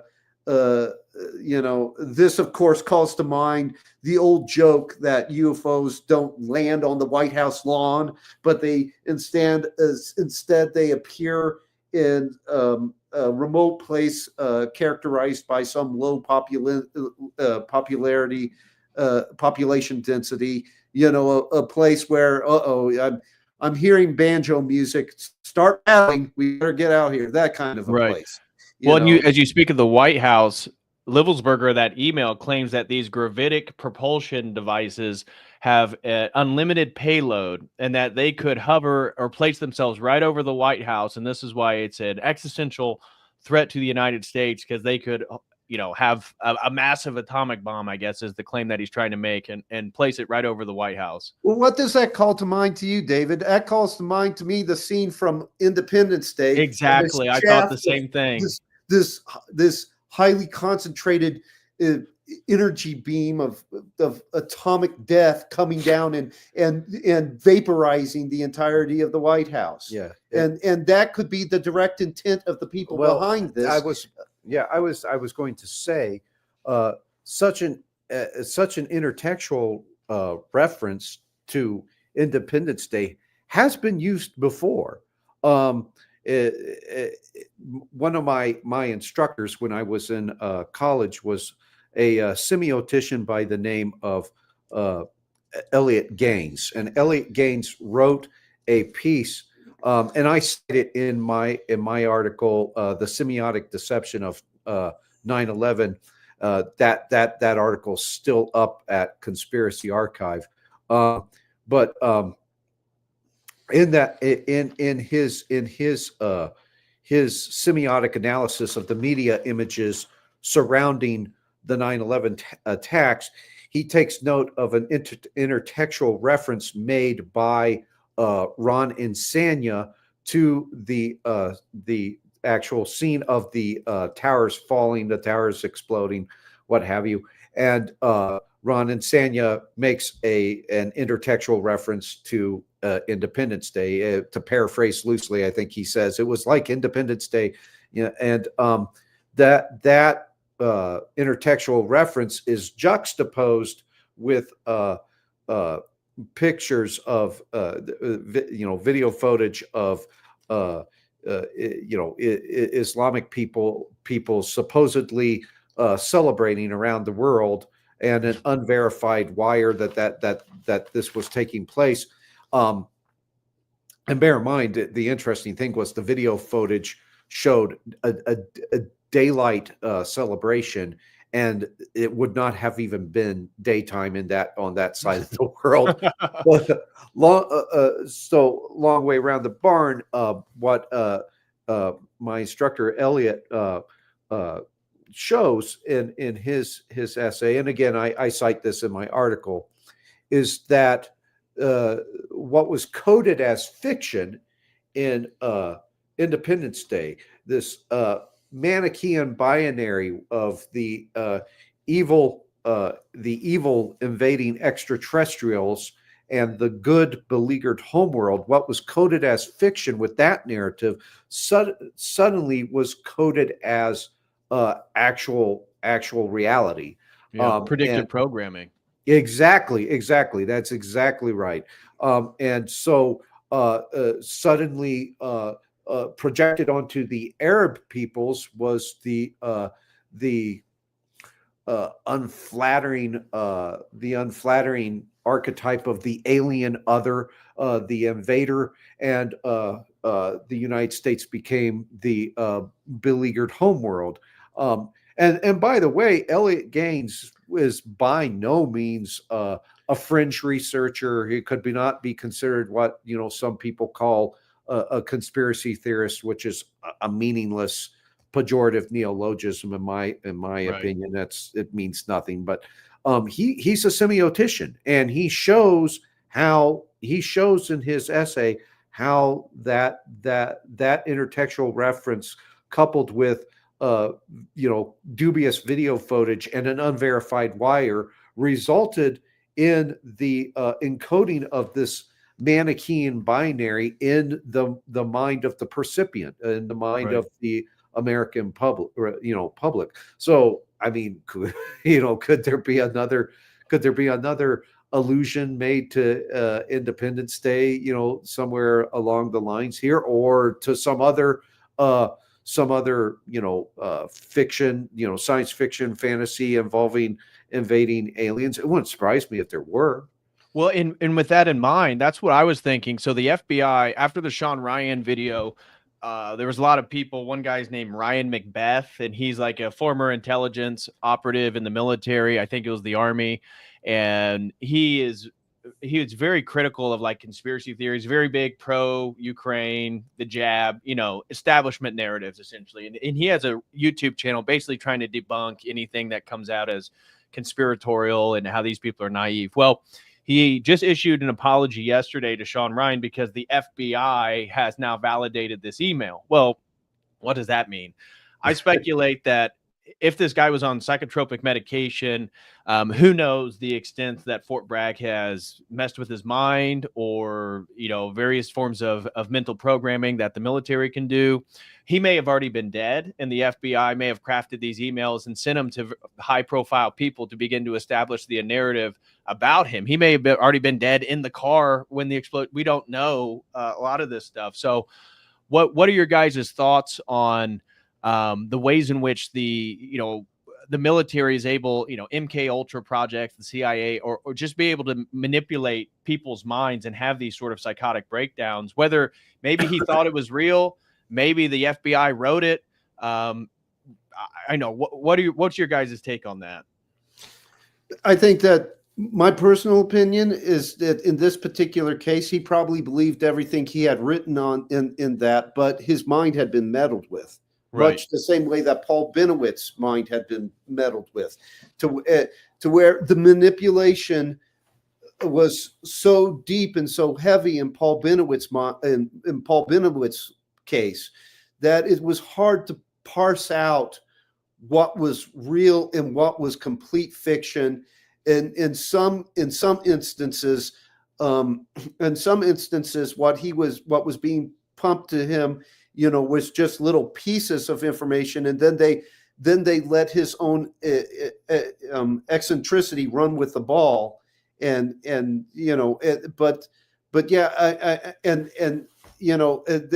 it gets to a point though with the mind rape where where you can't parse out what's genuine and what is pure delusion.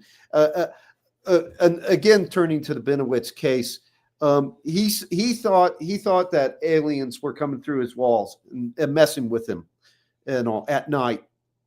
And Richard Doty, during a home invasion that was conducted by him and other staff with the AFOSI, noticed that there was a ladder against his wall that they hadn't put there, leading to a window.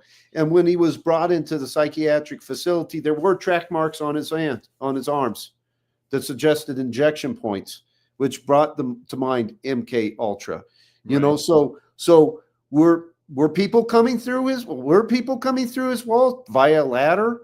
But they weren't Zeta Reticulans. They were people, and some form of some mixture of drugs and hypnotic suggestion, made him impose the face of a gray on what was really one of the covert operative mind rapists. That's a possibility. Right. And if he was in an altered state of consciousness, they could have wore a mask and he wouldn't be able to tell if it's real or not real. Yeah. He wouldn't have known. How could he? And in the case of Livelsberger, he could believe everything that he just expressed, and and believed it all be true when it's all 100% false. But the way that it was presented to him gave it an air of authenticity, and all much the same way that NICAP, which was infiltrated by the CIA, used to stage Men in Black incidents. They would come to people's houses and dressed in black and say they were with the government and don't talk about this. Jim Mosley revealed that in a conversation with Jim Keith, and Mosley, who started the magazine Saucer Smear, which was quite famous. He suggested he said, well, the reason I think NICAP did this is because they didn't want anybody else to scoop the story. They didn't want any other investigatory bodies or any journalists beating them to the punch. But what we now know about CIA infiltration of NICAP, about Joseph Bryan, CIA, Nicholas de Rochefort, CIA, all these CIA operatives working within NICAP, what we know about that puts it in a different context. These Men in Black incidents might have been manufactured by CIA infiltrants within NICAP in order to give the people that received visits from the Men in Black the idea that that UFOs were real, that they were authentically from another planet altogether, and that the government would do anything to cover that up. And so I think a lot of the same, we're seeing a lot of the same principles with this Livelsberger guy, and maybe the pressure just got too, because all disinformation is supposed to have a profound psychological effect on the recipient. That's why I think the exposing of the 2019 incident, which a lot of people weren't aware of, I could totally see the FBI or intelligence agents crafting that email, or Matt Livelsberger doing it himself, where there's a piece of it of truth, and then there's the narrative construction around it, so that it feels like it's all genuine. Yeah. But regarding the UFO stuff, one of the other topics I wanted to ask you guys was, Tucker Carlson has been pretty influential throughout 2024, talking about UFOs and sort of normalizing the idea that these are demons. And I did a whole review of Father Spiridon Bailey's book on UFOs. I think I have it over here. Oh, I read that book too. Father Spiridon Bailey. Yes, sir. Yeah, Father Spiridon. I've read that book as well. Yeah. And basically, from the Orthodox perspective, we don't deny the supernatural. We believe that it's very possible that the elite echelon of global power is in contact with demonic entities, and that this entire UFO narrative is a way to sort of normalize potential encounters or future encounters with demonic entities.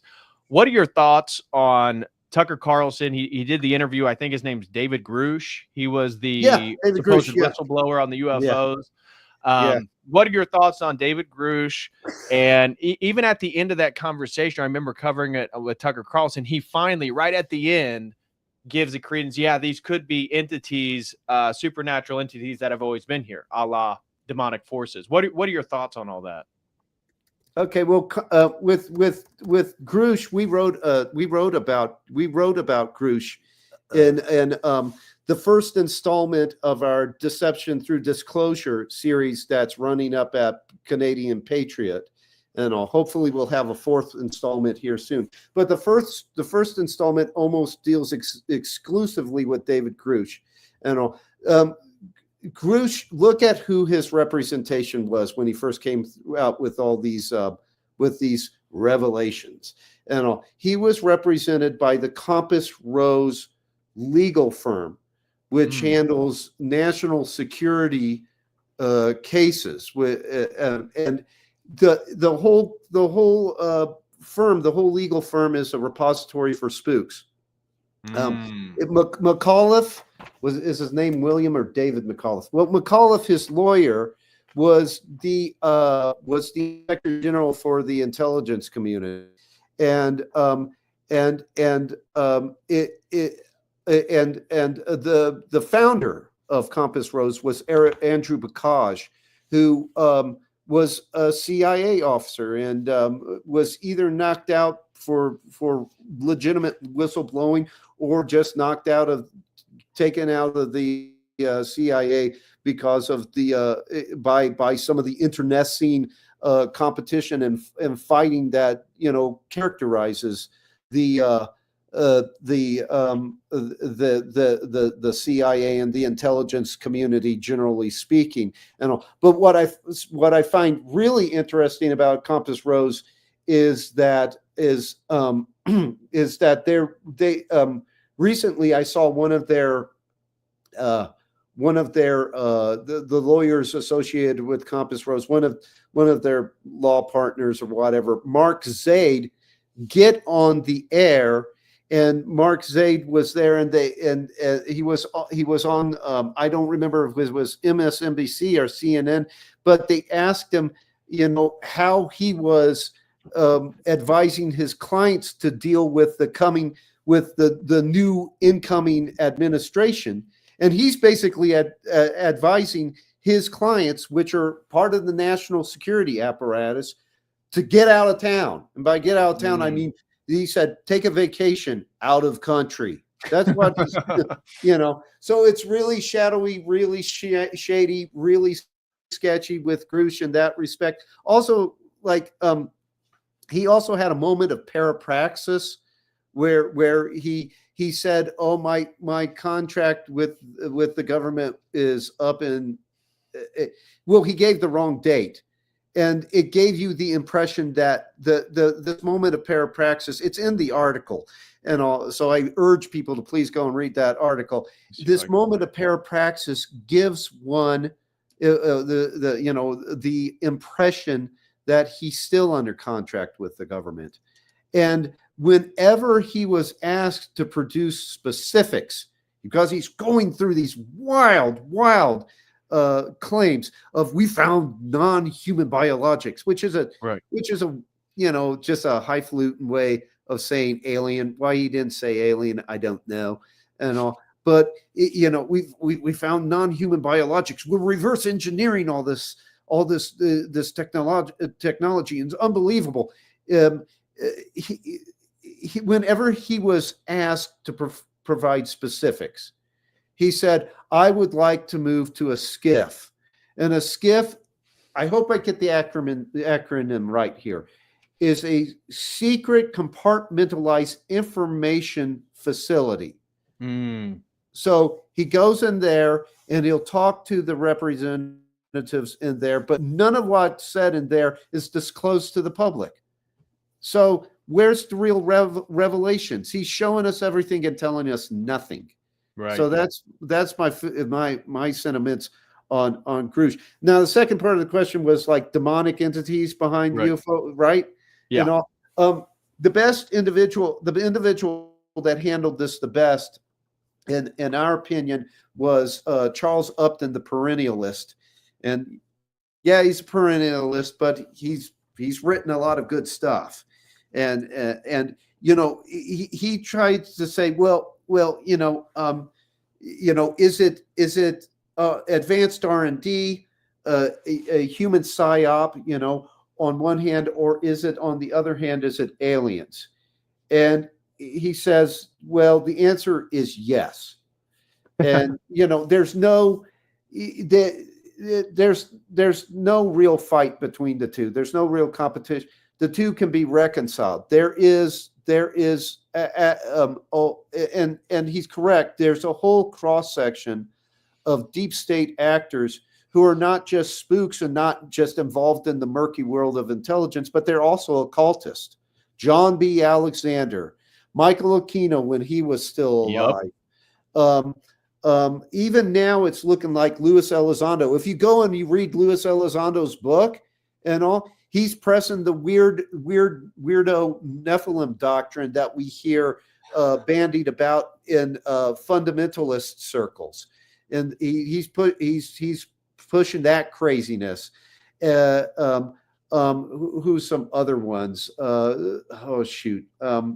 Christopher Mellon, his family was majorly involved in Freemasonry, and on and on the list goes with these people that are not just tied to intelligence, but they're occultists. So they might be invoking things from that ontological intermediary plane to add some kind of air of authenticity to the operation that they got going on.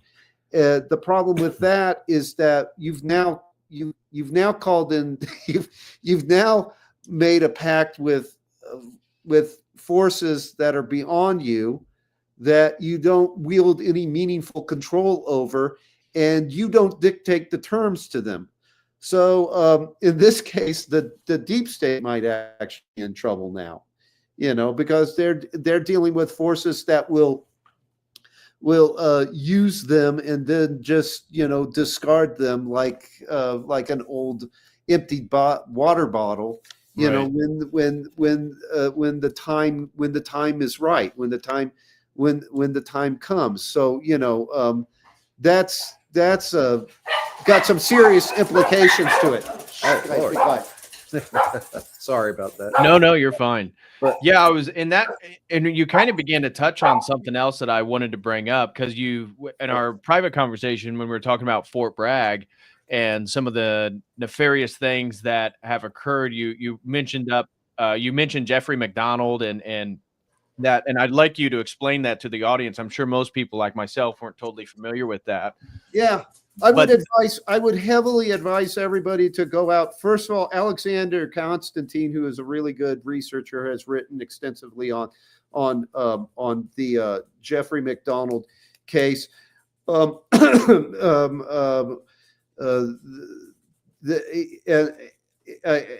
think it appears in his book Psychic Dictatorship or the other Virtual Government, I believe, one of those two. And everything. But the real book to get over it is Fatal Justice, which is the answer to a book called Fatal Vision about the Jeffrey McDonald case. Jeffrey McDonald was a military doctor at Fort Bragg who was accused of killing his family in a very vicious fashion. And he himself, what a lot of people don't realize is he himself suffered injuries in the attack too.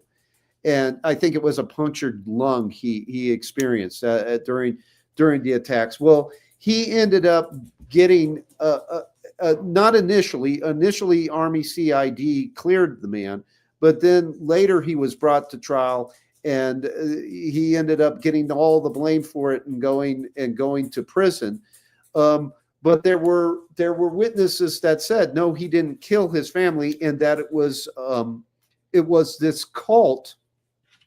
This cult, what was referred to as a quote unquote black Masonic cult at Fort Bragg, that was behind the murders, that was led by this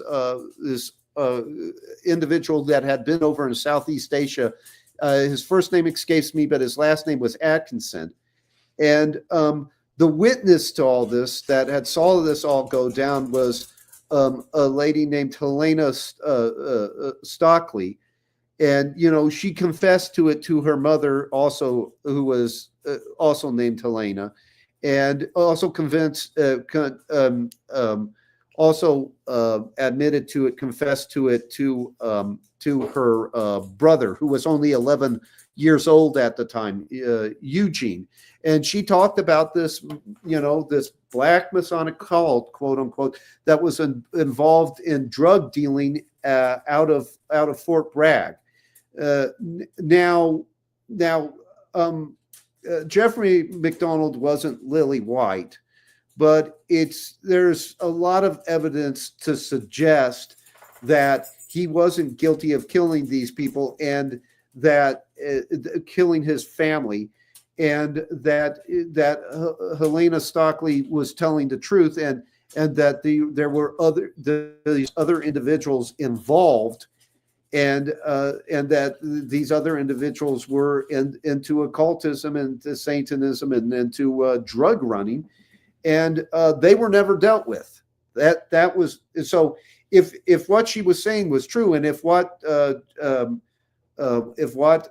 MacDonald was saying was true, and I think that the last time that MacDonald brought it to trial, it's still on. I mean, he constantly tries to, get a new hearing on the whole issue. I think the last time was 2012, when he was like 60 some.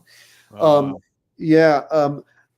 If what they're saying is true, then there was a cult working out of Fort Bragg, and it was never addressed. It was never dealt with. The military never dealt with this. So you have this satanic malignancy there at Fort Bragg that has no doubt probably metastasized, and the military might even find it in its best interest to not address the issue, because weaponized Satanism and weaponized occultism play a heavy hand,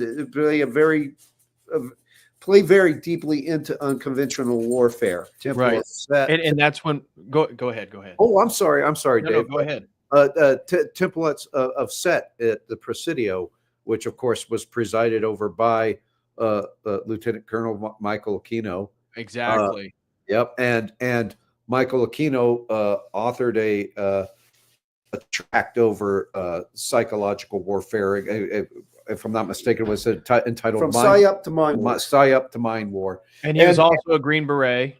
Yep, he was also a Green Beret. Also a UFO true believer. Part of the Temple of Set's satanic theology included this extraterrestrial being that they called Pantechnicon. Yeah, Pantechnicon. So yeah, it's not uncommon. If I may, I don't know. Would I? Well, the last thing I will say on that is that unconventional warfare involves terrorism. I mean, like, it's a nice way of saying terrorism, and there is a satanic aesthetic to a lot of terrorism, and a lot of satanic aesthetic to a lot of modern terrorism. and all. In other words, a satanic message is relayed through the act. And this is one of the reasons that it shouldn't have been, what he was saying, it shouldn't have been written off as satanic panic. And and this should have been looked into at Fort Bragg, because some of what is coming out of Fort Bragg, some of these Fort Bragg connections to deep events here at home domestically, might be might involve the incorporation of Satanism, the fusing of Satanism with unconventional warfare that's then deployed here at home. Yeah, and if I may also add, so there is this some occult mediumistic practices that pervade the UFO alien space exploration milieu. One of which is elucidated by D.W. Pasulka in her book, Encounters, Experiences with Non-Human Intelligences. The book is a little bit of a frustrating read because Pasulka, she's a professor of religious studies, but and supposedly, a self-avowed Catholic, although she seems awfully sympathetic to heretical beliefs. She's very sympathetic, it seems to me, to Gnostics, and she's also somewhat credulous. She seems to be willing to give her assent to anything, any claim that was presented to her by the people that she profiles in her book. What I'll throw in here right here is, so there's a lot of UFO disinformation agents that are actually using Pasulka because she buys it all. So she might not know it, but she's a disinformation amplifier. You can tell. Yeah. But right. at any rate, so we have to understand that that you have that little disclaimer before you pick up her book and read it. But in the book, she interviews a gentleman by the name of Tyler D. Actually, Tyler D. is a pseudonym that she gives this gentleman. The actual individual might be Tim Taylor, who's the director of Vivek's Biologics. Yes, and he worked on the space shuttle program at Cape Canaveral and continues to serve the Atlas, Delta, and SpaceX programs and launch operations. Additionally, he continues to support Department of Defense, the DoD launches from Cape Canaveral, as well as advanced biomedical ventures. So this could be the Taylor D that she's interviewing in her book Encounters. And NASA is something, this is something that we probably couldn't get into. It would be a whole other show. It is a kind of Nazi/Freemason milieu. Yeah, right. It is, not just Werner von Braun, but like there's a whole slew of other individuals there that wanted to use space as kind of the springboard for a new religion. Yes, well, and that's, and I could touch on that later if you like and everything, but she in her interview, in Pasulka's interview with this Tyler D, or who is possibly this this gentleman, this Tim Taylor gentleman, she learns that he has always felt as though his knowledge, his expertise was something of a memory, something like a memory, and he actually attributes his knowledge, his specialized knowledge, to what he calls external agents. He believes that he channeled it from them. Mm-hmm. And if I may, I'll just read this verbatim for the edification of the audience. This is on page 1 146 of encounters.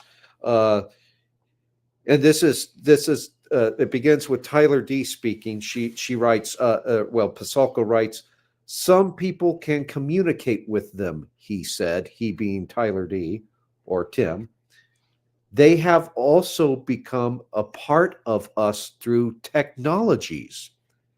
And that's end quote for Tyler D. And then this is what Pasulka writes. She says, from the history of the space program, I know that many scientists believed that they could communicate with their external agents, whether they were Jack Parsons, extraterrestrials, or in the father of Russia rocketry's case, angelic beings.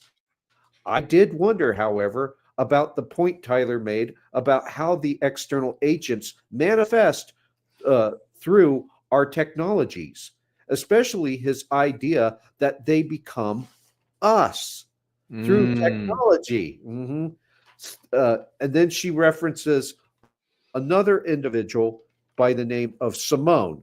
Okay, and Simone, and by the way, I've written about her in an upcoming article that we're going to be releasing through Cultural Engineering Studies, which is put out by Brett and Thomas with PsyOp Cinemas. But Simone's resume is quite interesting. Simone is deeply steeped in the hard AI theory milieu. Okay. She invests in companies focused on AI, quantum computing, space, and decentralized technologies. She also assisted in the commercialization of technologies developed by the Defense Advanced Research Project Agency, or DARPA, during her tenure with one of her startup companies.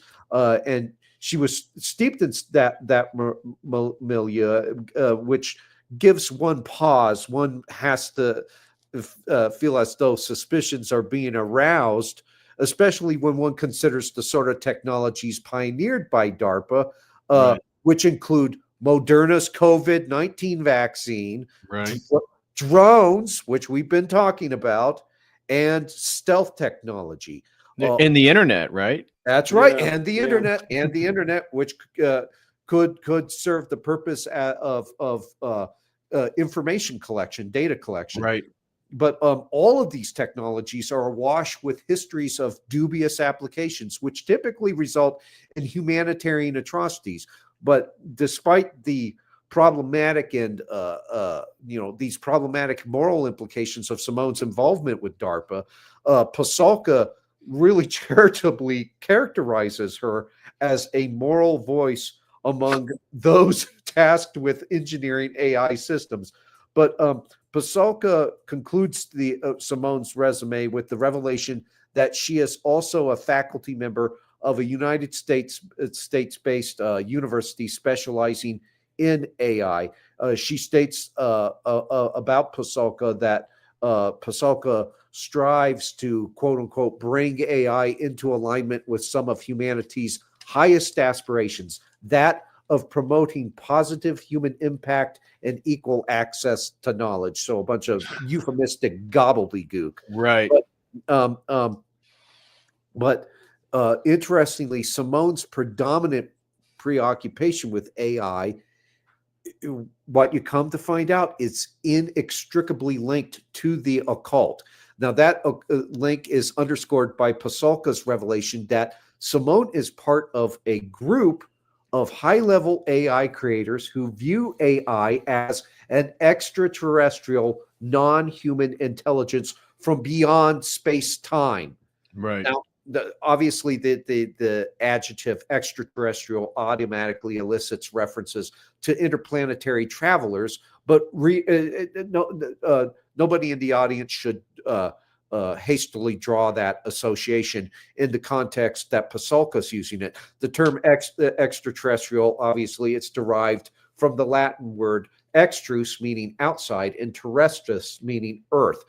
So it can it can also be applied not simply to interplanetary travelers, but it can be applied to something outside the ontological confines of the physical universe. In this case, with Pasolka's invocation of the term extraterrestrial, or the inhuman intelligences being posited by Simone beyond space-time, that is the exact context in which she is invoking it. That such a non-human intelligence would qualify as supernatural, or in a theological sense, transcendent.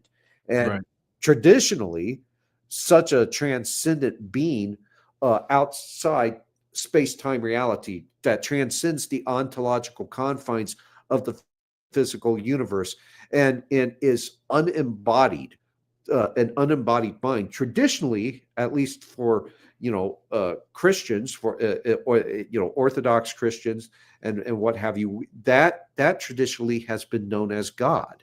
Right.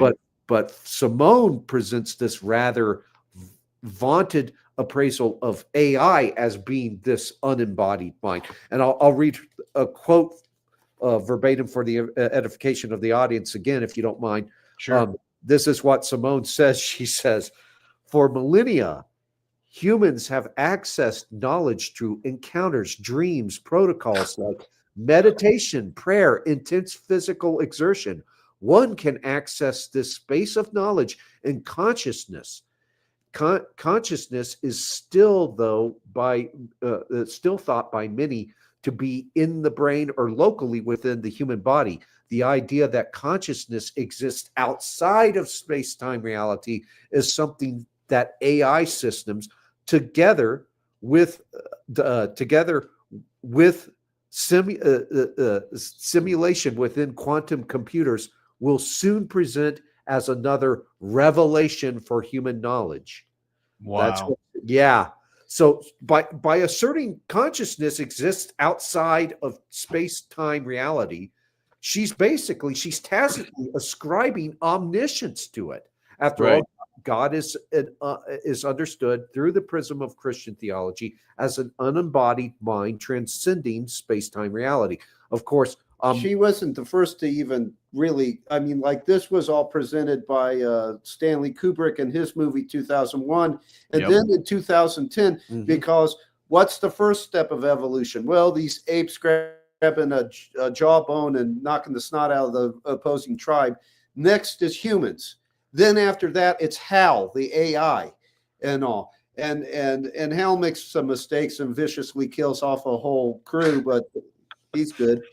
And and then the next movie, 2010, Hal is there and he's talking to the astronaut from the first film, who has now become this kind of space baby thing, and he's like, and he knows he knows he's going to die. Hal is going to die, and he's like, "Well, don't worry." The astronaut says, "Don't worry, you're going to be with me where I am now." Yeah, and all. So so they're going to that transcendent area. The intimating dematerialization as the ultimate vector of human evolution, which, of course, it has a very Gnostic flavor to it. Right. And this is nothing new. This sort of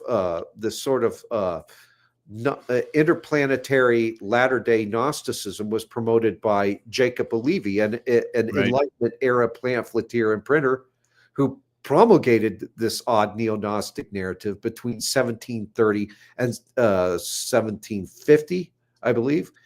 He did so in a work called The Oration Spoke at Joiners Hall and The Layman's Vindication of the Christian Religion.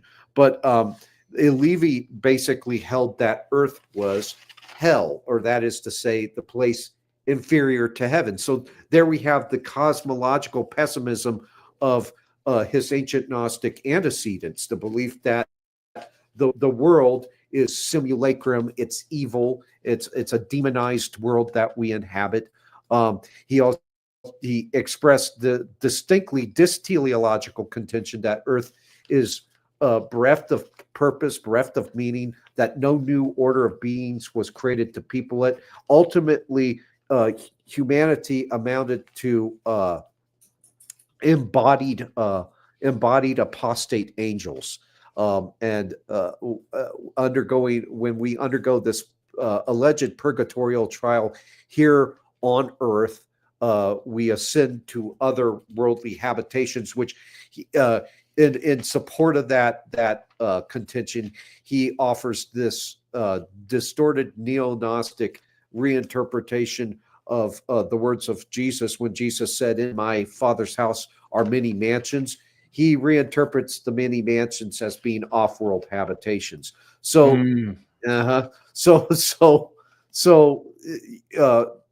Tyler D, what he was talking about,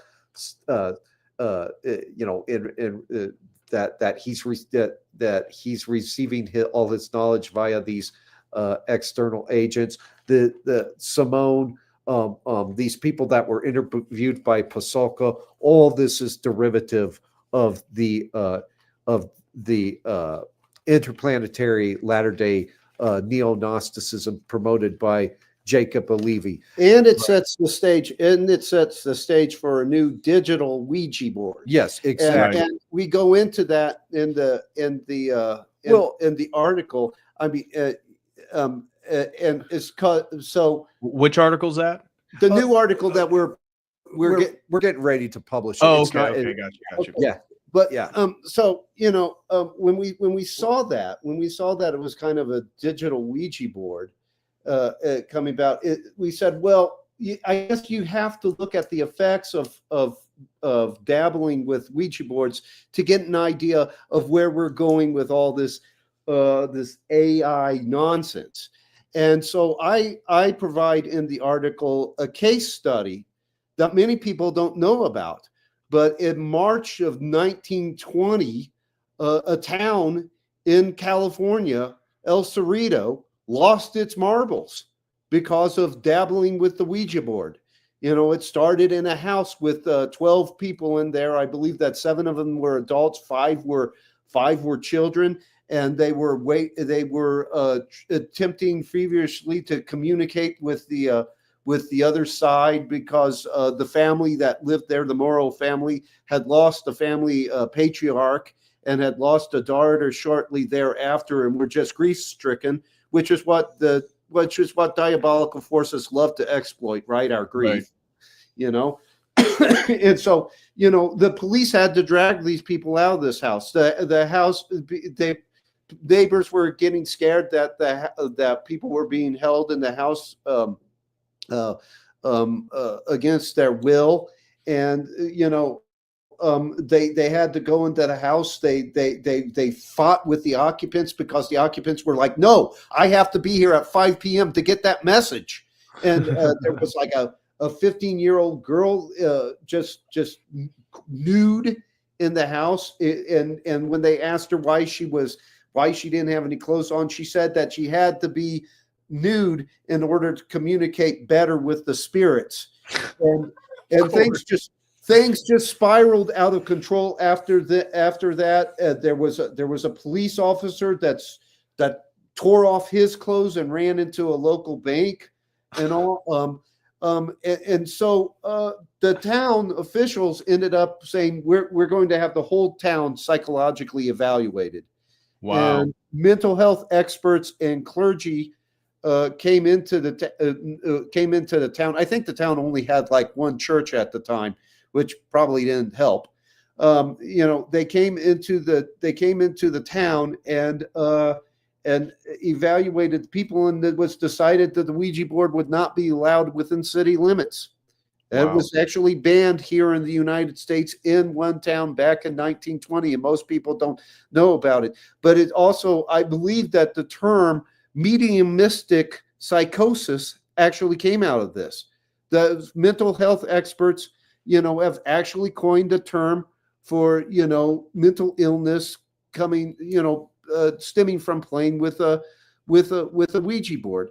And now I'm not saying that a Ouija board, there are people who are like, oh my God, this is just a Parker Brothers game. Get real. You're sounding like, you're sounding like a raving fundamentalist and all that's about ready to join Bob Larson and the League of Decency and tearing D&D games out of the clutches of poor screaming crying children and all.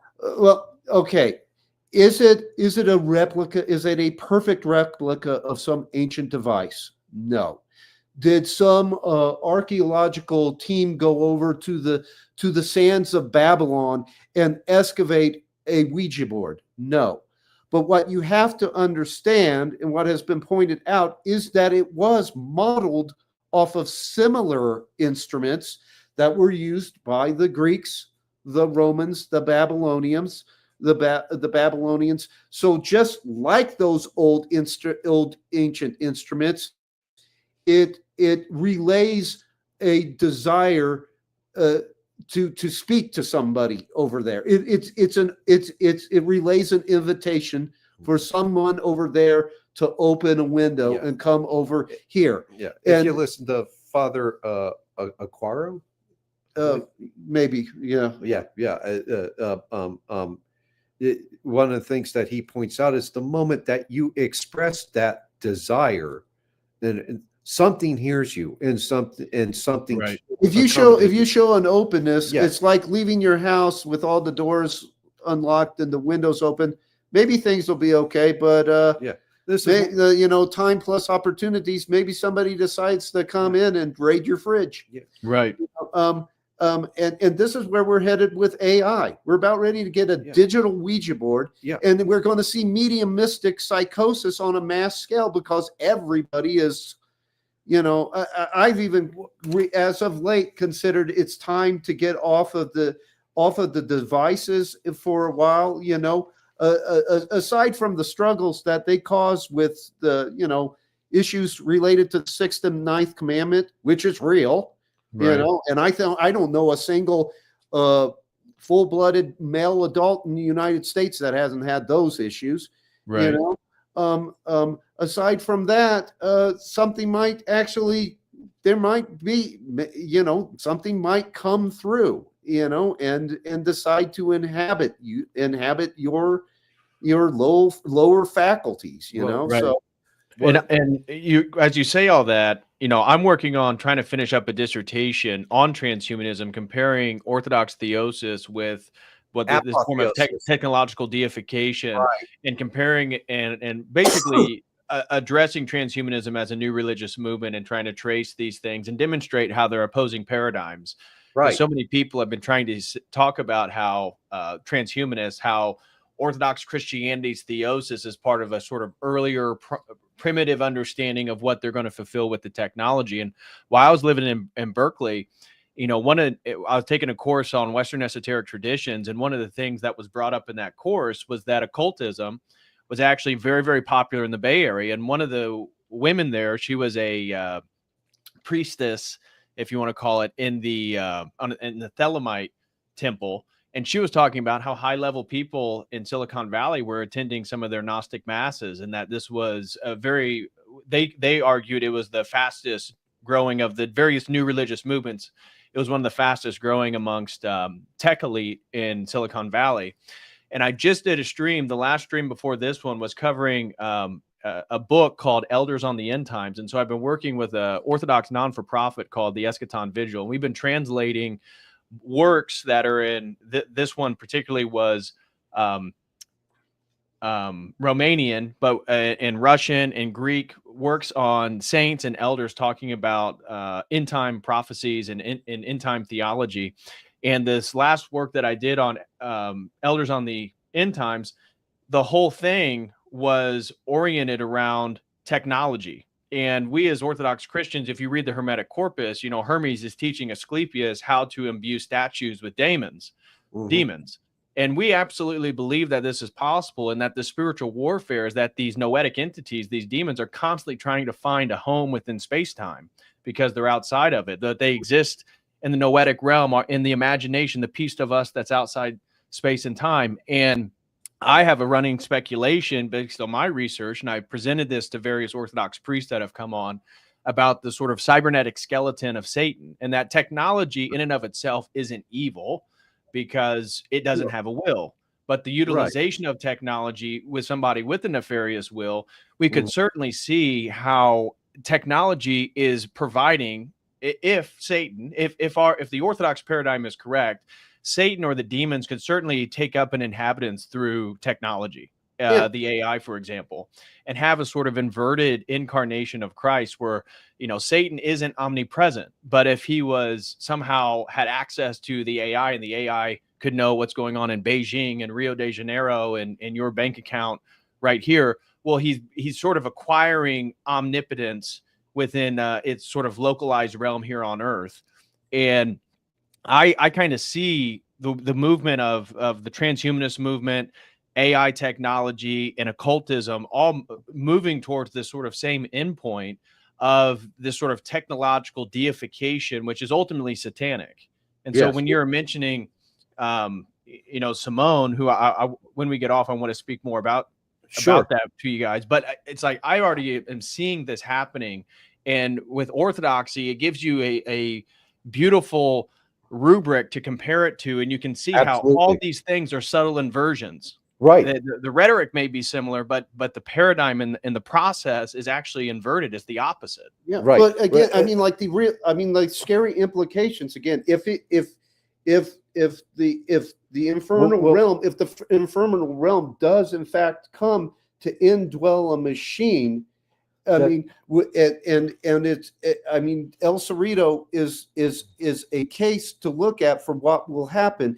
The end result can be mediumistic psychosis.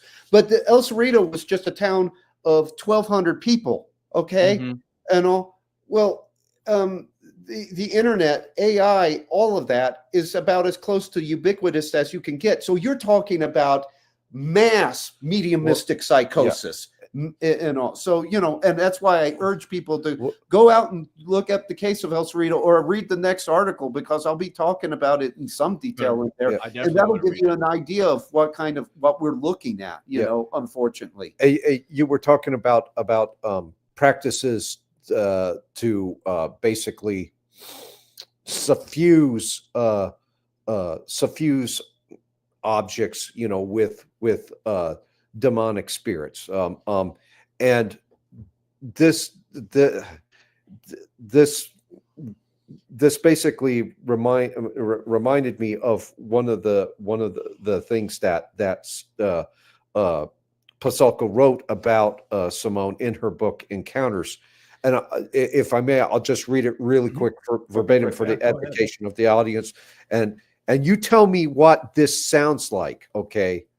She says, quote, "She, Simone, is one of many experiencers I've met who believe that AI can assist the next iteration of species of which Homo sapiens is a part, or extend the consciousness that has used Homo sapiens to enable its existence," unquote.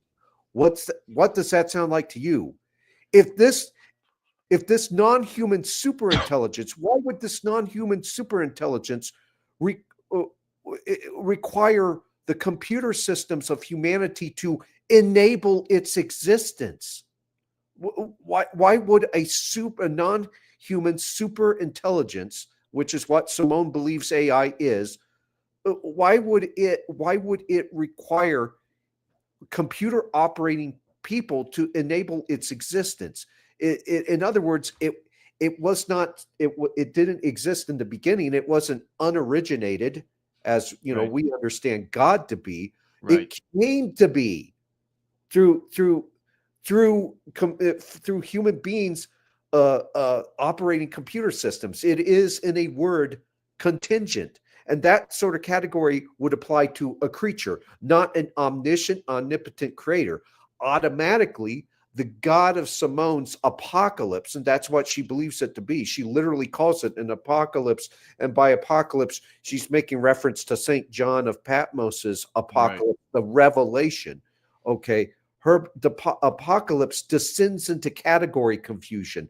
But you know, so it's a non-human super intelligence, a veritable divinity, but it required us to enable its existence. To me, that sounds like manifestation. Right. Manifestation from so we've progressed from Ouija board to keyboard. Right. But the end point is the same. But the end result, it's mediumistic psychosis, and that's the scary part. That's, you know, is that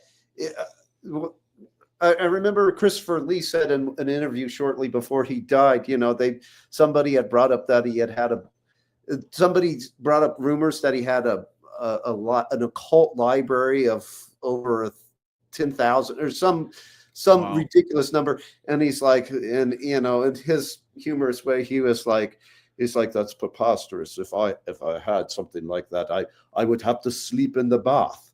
And but then it brought him into the to the conversation of occultism, because of the movies he made, you know, right. Look at, you know, and he went and he took a tack that a lot of people I don't think were ready for him to take. He said, stay away from it. You will lose, because you will lose your mind and you will lose your soul. Mm-hmm. And so, you know, and that's what we have the chance of seeing here is people like just completely going insane. Yeah, you know, well, and it already clearly is progressing, you know, progressing from just this, you know, relatively innocuous view of AI being a super non-human intelligence, which is bad enough. That's just all that is just a nonsensical anthropomorphization of computer systems that results from this ridiculous ontologization of the heuristic device, the device of understanding, you know, analogizing the human brain to a computer, which right, it is not. Right. But we see it progressing into darker forms of expression with people like Max Moore, who is a transhumanist. And extropian philosophy, all that stuff. Yep. He wrote a piece entitled In Praise of the Devil. That's right. And in that he portrays Satan through the prism of an inverted hermeneutic. Satan is the liberator. The liberator, the same old Promethean myth. Exactly. Same thing, same sort of thing that you see with the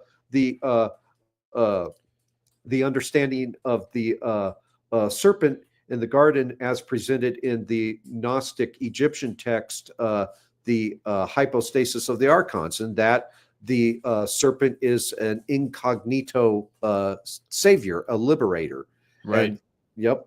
So, I mean, we're already progressing into, you know, into this darker form of expression. Now, of course, he tries to distinguish himself from most Satanists. He characterizes himself as a Luciferian, right? But which is really just Luciferianism is really just an inverted Satanology. But the distinctions are superficial. The existential consequences of you know, esteeming Satan as Satan or Lucifer as a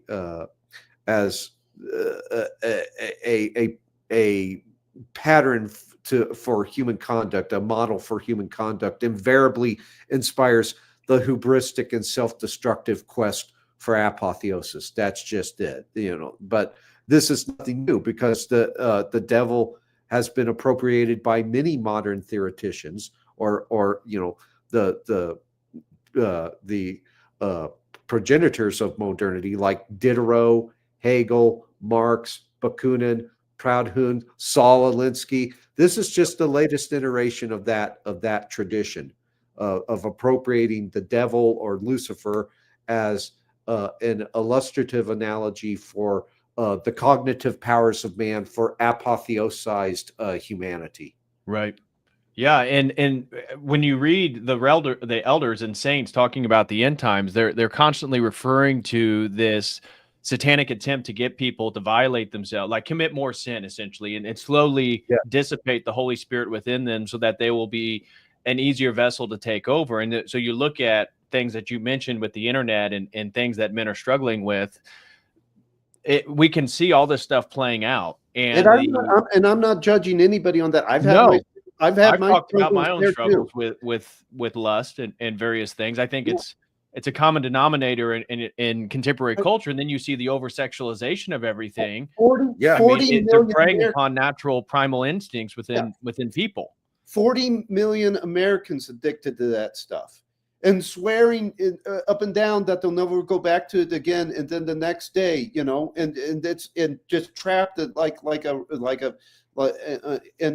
more than 50% of Christian men experiencing problems with that, and it's like it's just gotten worse with the laptops and the phones, because I don't I'm horny. I don't have to travel to the red light district anymore to buy I just switch on the, and so, I mean, there's that problem, but now like this whole thing with, AI takes it to a whole new, level where it can actually lead not just to lust problems and lust problems, draining our male energy and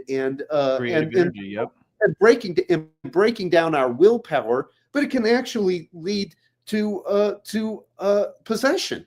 To possession. That's the ultimate That's end. what the saints are trying to tell people, and this is part of the historical movement towards the end times. Now they talk about that.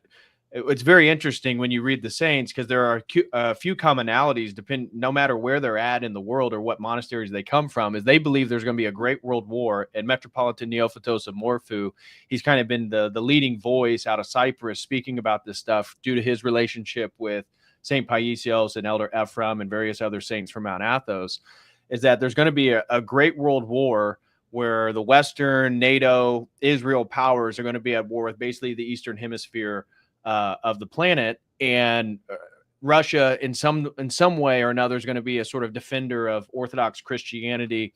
But they talk about the stepping down of Erdogan as one of the signs of the end times. This is a more recent one. So Metropolitan Neophytos is speaking, whether he dies or he's outed at political power, and there's certainly a lot of tensions right now with Turkey, but they kept talking about how Turkey is going to be aligned with the Western powers. Didn't seem likely for the last 5 years, but now with the backstabbing of Russia, that's their only bet. So we see Turkey's going to side with them, closing of the Bosphorus Strait. Anyways, one of the commonalities that all these saints are talking about is that after this great world war, there will be a flourishing of orthodoxy. And this is like God's last offering of repentance to the world. And they claim that orthodoxy has not been in every corner of the earth yet, where the Bible talks about the spreading of the gospel. But then we're going to then be moving towards the Antichrist kingdom, and the Antichrist will reign for 3.5 years, coming from the tribe of Dan, ruling a one world government from Jerusalem. But it's so fascinating to see the Elders on the End Times, the book that I just did a stream on. Their whole focus, that whole 600-page book, first newly translated in English, is talking about the role that technology has specifically, and about again, these black mirrors of our screens. These are essentially, black magic mirrors that we can then look into and get our latest desire and wish to manifest from. And that selling and buying, we see Elon Musk, that he's explicit that the whole purpose of X is to create a Western WeChat, where your finances, I assume your social credit score, your social media, everything's going to be tied in together with one app. All these things the saints have been talking about for the last 100 years, saying that you also got Alexa and Siri, and now you don't just talk to Alexa and Siri, they talk back to you. They respond.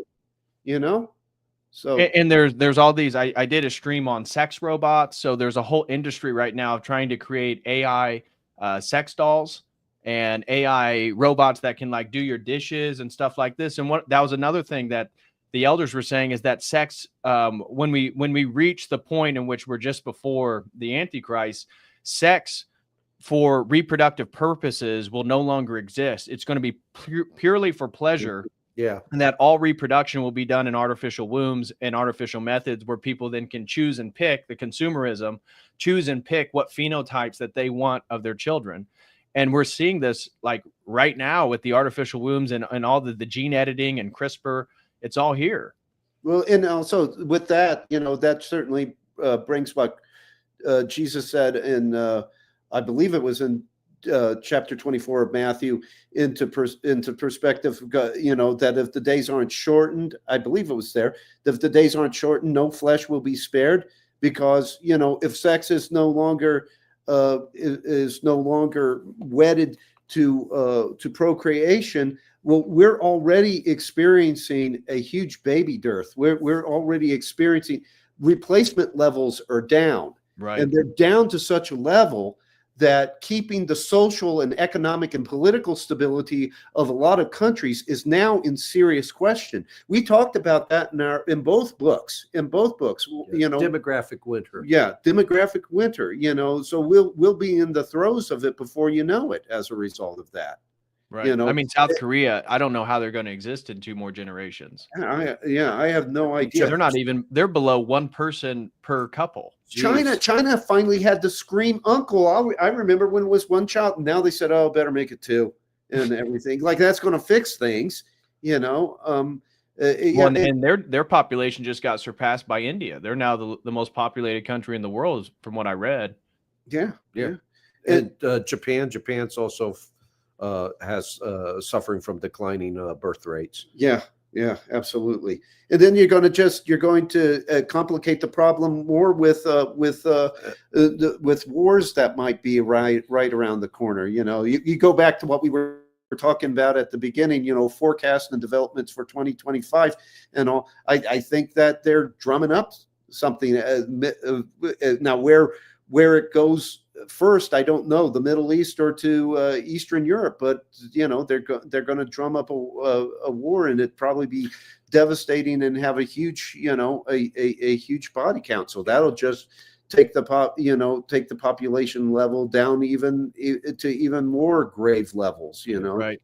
And that's what makes, again, reading like St. Paisios, that him in the 1980s was basically already telling the way that the world's going to break out is America, Europe, Israel, and that Russia is going to be side with all these Eastern nations. Well, in the 80s and 90s, especially in the breakup of the Soviet Union in 92, people thought they were going to become part of Europe and all this stuff. Well, now fast forward to 2025, and with BRICS and with the alliance between China, Iran, and Russia, it's all playing out just as St. Paisios discussed, decades ago, about how these powers are going to break down together and how it's tied to financial systems and all this different stuff. Yeah. And the East will probably be the more pro-natal, if you will, side of things. It'd probably be more of a culture of life and more promoting family and promoting procreation and childbirth than the West. I mean, we saw intimations of that going back to when National Security Study Memorandum 200 came out, and what that revealed. I mean, it was the weirdest confluence of forces right there, because it was the Holy See, the Catholic Church, siding with the Soviet Union and third world socialist nations against the West, regarding that National Security Study Memorandum 200, which basically, was saying we have to depopulate these other nations, so that because population growth in those countries is a direct national security threat to us. And it was actually the Catholic Church, the godless communist of the Soviet Union, and the third world, which was mostly socialist countries, and all that were opposed to this anti-natalist kind of depopulation agenda that was expressed in NSSM 200. Right, which is explicitly satanic. Yeah, Yes, absolutely, and all. Henry Kissinger is probably receiving an eternal attitude adjustment for his involvement with NSSM 200 and all. And some people think that he actually meant what he did over in Cambodia by weakening the Cambodian regime and weakening Prince Sihanouk and the bombings over there. Weakening the infrastructure and allowing the Khmer Rouge to go in, that was like a testing ground for the concepts that would become NSSM 200. And if that was, boy, what an awful demonstration model. You know what I mean? Like just right. The people pushed out of the cities and killed en masse, and shot if you were wearing a pair of glasses, because it must mean that you're intellectual, and we don't want some smart person questioning the status quo. Right. So yeah. Well, we have a few super chats to run through. Thank you guys so much. Is there anything else you want to wrap up or mention before we kind of shift gears and conclude the stream? Well, like I said earlier, I don't know if this is off topic or off. Nothing's off topic. Feel free. Yeah. Something that I read recently and took extensive notes from was the book Imminent by Luis Elizondo. And Luis Elizondo, we touch upon him extensively in our the second installment of Deception Through Disclosure. And he's been reared to be a spook since he was a little boy, because his father was actually part of the Cuban exile community and was involved in the Bay of Pigs invasion, and was part of brigade. I can't remember the brigade's name, but the brigade that was used to invade Cuba. And there's a lot of telling points in that book.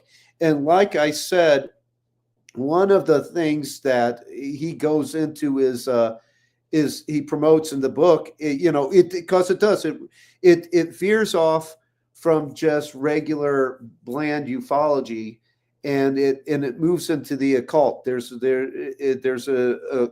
fixation with the occult in there, and one of the things that he promotes is this Nephilim craziness. The kind of craziness that we see by former associates of ours, Sharon and Derek Gilbert, Tom Horn, Lynn Marzulli, you name it. It's just the people, the proponents are legion at this point. But the reason that I think that's important is because most people just think that it's they're either the people break up into two camps. The crazies that actually have drunk the Kool-Aid on that one, that actually believe it, and then the other individuals that are of the more apostolically based communions, Orthodox Christianity, Anglicanism, Catholicism, that they don't buy that, or like or the Jason Calavitos that are dead, that just are staunch atheists that don't believe it and just think that it's just weirdness, and think it's just a fringe belief. Well, there's reason to believe that this belief, no matter how fringy it is, has been actually pushed by certain sections of the deep state. Right. You go back to General Singlob again, the ubiquitous John Singlob that we brought up earlier. He founded an organization called the Coalition for World Freedom, and that coalition had as one of its members Reverend William Sturt McBurney, the deceased host of the Voice of Americanism radio show. In the 1968, McBurney established the California Graduate School of Theology, CalGrad, as it was called, and it supposedly provided a program of for doctoral degrees for aspiring pastors. But the reputable seminarians knew better. They saw it for what it was. It was a diploma mill. And in 1987, McBurney sold it off to the to certain Korean interests. And after the sale, CalGrad administrators and faculty formed the California Center for Theological Studies, or CCTS. Oh, yeah. It's big New Age center. Well, CCTS had as its leader Dr. I.D.E. Thomas, who was the senior pastor at First Baptist in Maywood, California. And he wrote a book entitled The Omega Conspiracy, Satan's Last Assault on God's Kingdom. And that was a book that came out in 1986, and it established him as one of the earliest proponents, modernly speaking, in modern day speaking, of the so-called Nephilim doctrine, this strange doctrine that holds that Moses wasn't saved because he was righteous. He was saved because he kept his gene pool clean. And God is the big eugenicist in the sky that cleanses the gene pool with the flood, because the watchers came down and mated with the women and created these Nephilim, this bastardized race and stuff. And so like a lot of what is believed in the fringe fundamentalist camp might have actually come from a deep state trajectory, because, like I said, McBurney was part of one of Singlob's many organizations, and really, when you get down to where the rubber meets the road, the Nephilim doctrine probably actually began with the Plymouth Brethren, with G.H. Pember. G.H. Pember wrote about it in one of his texts. And why is that important? Well, who did the Plymouth Brethren also give us? Aleister Crowley. Right. It was known to be a very Gnostic church that presented itself as Christian, but was extremely Gnostic. And there was a writer that, when we worked with Michael Corbin, there was a writer that he had been associated with named R. Roy Blake that also appeared on his show. And he had a book out about Satanism and military intelligence that's damn near impossible to find now, called Objective Evil. And R. Roy Blake, he pondered on Michael's show once. He contemplated this. He's like, why do you see so many former Satanists become evangelicals, and so many evangelicals become Satanists? They share something in common. There's a common bond there. Well, what you find out is that Aleister Crowley actually believed the book of Revelation as it was promoted by dispensationalist Darby, who was a member of the Plymouth Brethren, and as it was promoted by G.H. Pember. Dispensationalism came out of this Gnostic cult, the Plymouth Brethren. And so, there's actually a symbiosis there between, evangelicals and fringe fundamentalists and the Satanists. They believe that all roads lead to Rome in the end, right. Given their shared interpretation of eschatology and of the book of Revelation. And I guess the reason that I bring that up is because I think that as things start to go off the rails even further, there's going to be a lot of interest in eschatology. And there will be, as a result, which is fine, but one of the consequences might be a hysteria. Yes. If it's eschatology, if it's eschatology interpreted apart from the hermeneutical tradition of orthodoxy, then it becomes weirdness. It becomes I mean, we see what happens with heretics like Joachim of Fiore. Yep. His interpretation. We have this spawning of this series of Amanitist eschatologies. Right. And with Fiore, you get Roger Bacon. I mean, when I trace transhumanism, I went back to the Middle Ages and this whole idea that technology was going to redeem the lost attributes of Adam. And so this whole transhumanist movement emerges out of a Christian heresy that thinks they're going to return back, or at least construct the Garden of Paradise, and that technology is the means in which we get back to it. Yeah, absolutely. But this end time hysteria will probably have as one of its centerpiece the Nephilim doctrine. I believe and that. So and it will be encouraged and cultivated by deep state actors. I am convinced of that, given what we read in Imminent by Luis Elizondo. I really think that's why Luis Elizondo is seeding the cultural landscape by putting that Nephilim craziness in his book. In all likelihood, what the Nephilim really probably were, I'm not, after the way that Father Stephen Damick ragged on Jay Dyer and totally misrepresented Jay Dyer's position, I'm not a fan.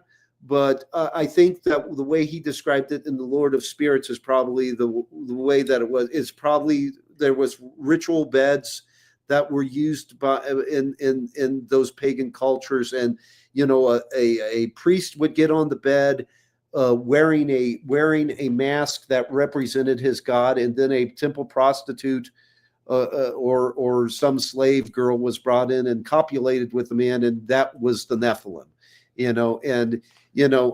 There was still biologically, physiologically a human being. There wasn't this hybrid kind of nonsense that Mike Kaiser pushed when he was still alive. They were still very much humans. But when you consecrate a human to infernal forces, you can expect something to be there. Unfortunately, the possession or some degree of demonic, of demonic influence, unfortunately, on the child that is born, and so I think it goes back to the bed of Og, in those ritualistic beds, that was, at least spoken about in the Bible as the bed of Og, but they were everywhere. I understand they were even in Japan at one time. So so that's something so that's something I felt the need to put out there, Well, and when you were speaking about Satanism and the deep state, I mean, based on their actions, it seems to be self-evident. And whether some of the people that are part of the deep state, whether they're conscious of it or not, they're certainly being filled with a spirit that is pushing it progressively towards the same end goals. But, when you hear interviews with like Kay Griggs talking about Colonel George Griggs and all the sexual degeneracy that goes on in the higher echelon of the U.S. military, and how, essentially they select for homosexual men. I mean, you can see that there's a spiritual dynamic that is related to the deep state and the nefarious actors that are all around us, the power players that be. Yeah, absolutely. I mean, there's an overlap there between the world of the occult and deep politics. There's an overlap there where a portion of these deep state actors, and usually, when books are written about them or research is done into them, their political skullduggery is what's highlighted. But when you look into their background, there's also there's a degree of occultism on their resume. That's the reality. Even when you look at MK Ultra Operation Often, which was associated with MK Ultra, where the CIA, decided to turn to occultism and see if they could weaponize it. They ended up going away from the more benign or flaky New Age variety of occultism and stepping headlong into Satanism when they brought in Sybil Leek, the witch, to help them to make contact with satanic covens. And Sybil Leek, incidentally, going back to your question about, Tucker Carlson and his assertion that UFOs were demonic, Sybil Leek warned them, told them in no uncertain terms that UFOs were demonic apparitions. She told them as much. The CIA staff involved with Project Often. And so food for thought and further research. Well, and as you say that, what was it? There was a U.S. government page. Was it Homeland Security, or I forget which exactly it was, but they had a page featuring Maria Abramovich as like a sponsored U.S. government artist, and she was concepts regarding technology and futuristic art. She's an explicit occultist. She's self-described as a witch. I know that they wanted her to be involved as like education minister or some an education official over in the. It's the U.S. State Department. That's what it is. Yeah. Here it is. Just found it. In our second book, it's funny what you say. You bring the U.S. State Department. She appeared at the U.S. State Department. Here it is, official U.S. State Department website, Art and Embassies. Gotcha. Wow. Yeah. It doesn't surprise me that the State Department would be playing a role there. We brought this up in Cultivating Criminality, an old article that we wrote at Conspiracy Archive, but we also brought it up in the latest book as well. In Invoking the Beyond, we bring up the fact that the State Department was instrumental in the border acting as a revolving door for at least one explicitly satanic gang, MS-13. Yeah, Mara Salvatrucha 13. Yeah. And in the book, I run down a whole litany of cases where MS-13's satanic pedigree comes to the fore, and it includes satanic sacrifice and all that. A book was recently written by a psychiatrist that works with exorcists. The book is entitled Demonic Foes. And I'm trying to remember the name of the psychiatrist that wrote that book, but it's called Demonic Foes. And in that book, two confirmed cases of real authentic possession are, there it is. Richard Gallagher. Gallagher points out that two confirmed cases of authentic, very real demonic possession were two former members of MS-13 that not only wanted out of the gang, but wanted to be freed from, liberated from, right. Don't they do effigies to Santa Muerte? I think that they might in fact be involved in Santa Muerte. I know that they were.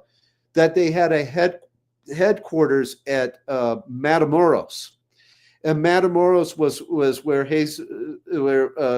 Jesus Costanzo, Adolfo Costanzo had his cult that was involved in Palo Mayomba and was referred to by the local residents as the Narco Santanistas, and Henry Lee Lucas. Prior to the mass graves being found at Matamoros, identified Matamoros as a place where mass graves were at, which lends some credence to Henry Lee Lucas's assertions that he and Otis Toole were to some degree involved with satanic groups that were training in the Florida Everglades. Known as, I think, the Hand of Death was a satanic group that they said they were associated with.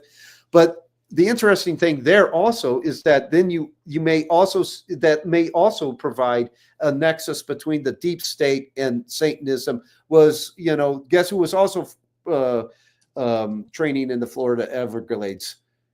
CIA sponsored Cuban exiles and the like, for invasions and incursions into Castro's Cuba. So, again, more food for thought and further research, but it's all these intimations that at least a cross section of the deep state is somehow involved with is personnel, is peopled with Satanists, with diehard occultists, with some of which are true believers, and some of which are just pragmatic and say, we don't know what makes it work, but damn it, it works. Well, Right. one of the reasons that is, okay, and I discussed this in our upcoming article. So obviously, the Western civilization is largely secular, but as Eric Voegelin points out in The New Science of Politics, secularism actually qualifies as a paracletic emanatism. In other words, it holds that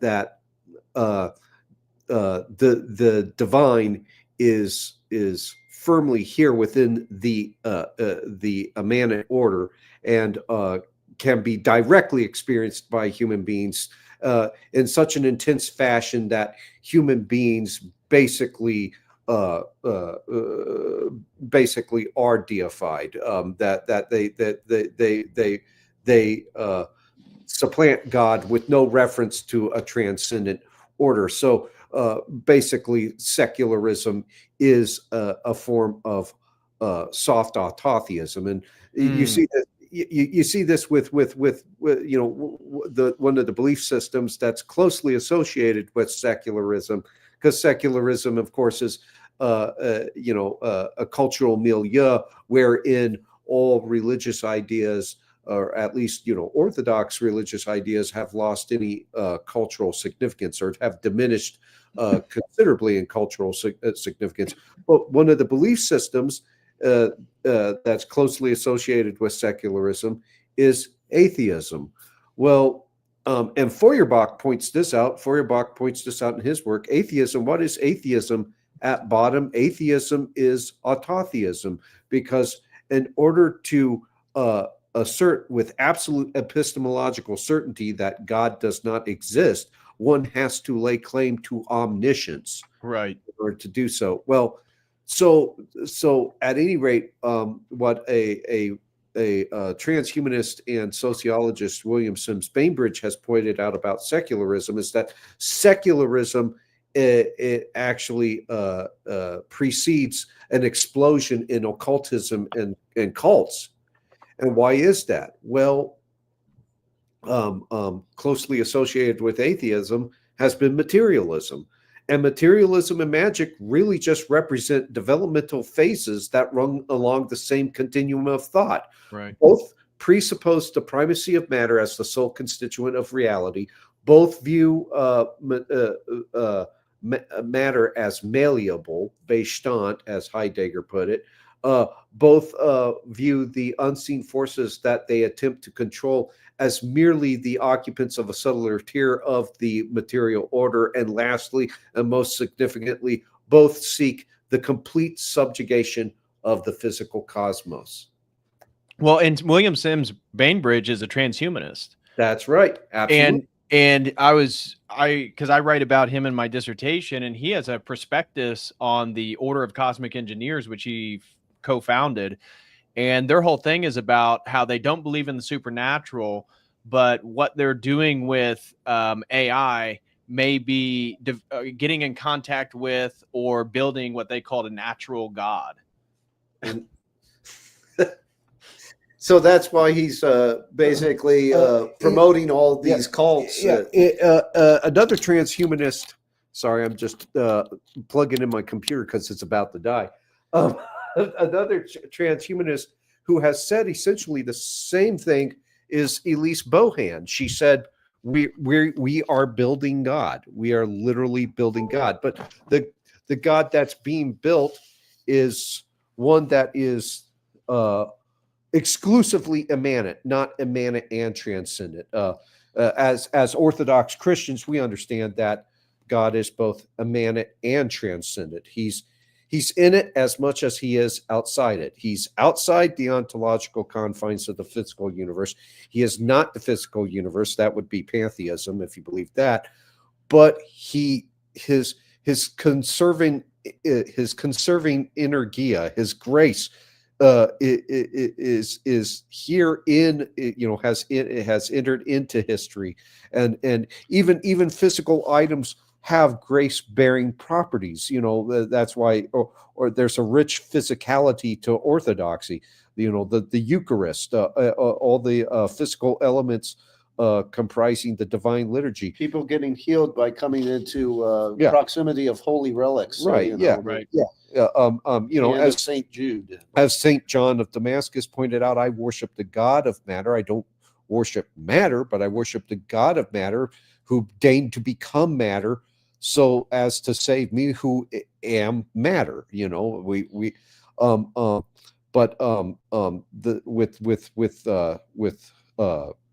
transhumanism, you have the complete and total immanentization of the Gnostic faith. Now it's neo-Gnosticism, which is immanentist Gnosticism, and the God that they believe that they're creating, that they are becoming, is entirely immanent, entirely immanent, bereft of any sort of transcendent properties. And William Sims Bainbridge, I believe he was a co-developer in what is the popular video? I know what you. I'm drawing a blank. I know what you're talking about. It's everybody would know it if I could remember the damn word. I'm having a brain fart. Here, let me find it real quick. Yeah. What put us, while you're looking for it, what first put us on the trail of William Sims Bainbridge? It was when we were working with Michael Corbin, and he was having us look into the Process Church, which, of course, William Sims Bainbridge did an ethnographic study of the Process Church of the Final Judgment. But they had set up Best Friends Animal. Was it called Best Friends Animal Shelter? Yeah, the Best Friends Animal Shelter or something like that. And back then, that was about 2000, 2001, 2002 that we did that investigation with Michael. Here it was years and years and years after the Son of Sam, years and years and years after Laurel Canyon, years and years after the 60s. And here they were still going strong. And nothing was done then, and nothing's been done now. And they're still out. And instead of being investigated for, this rash of occult related crimes that took place during the 60s and the 70s and possibly even the 80s, they got the backing of sociologists like William Sims Bainbridge, and probably have. So there's another cancer that here in 2025 has probably metastasized, and God knows what manifestation it's taken on now. Right. And he was a co-editor on the Converging Technologies for Improving Human Performance that got the federal government to invest into transhumanist technology that, was it Francis Fukuyama during the Bush administration spoke out against, even though isn't Fukuyama a globalist? He was something of a his end of history theory, that assertion he put forward, the end of history kind of ringed apocalyptic, and it had all sorts of Gnostic overtures and implications. Yeah, one more immanentist eschatology. He was very popular in neoconservative. In neoconservative orders, circles. Yeah. And I think find this video game. He- It's driving me nuts. I know that William Sims Bainbridge also wrote either an essay or some sort of study over video games. He's also Yeah, well, because he's the World of Warcraft. There My you go. gosh, how can we not come up with that? The World of Warcraft. He was a co-developer on the World of Warcraft. And so As pervasive and ubiquitous as that is. I guess I'm breathing a sigh of relief. I guess I'm not as big of a nerd as I thought. I haven't gone off nerd cliff.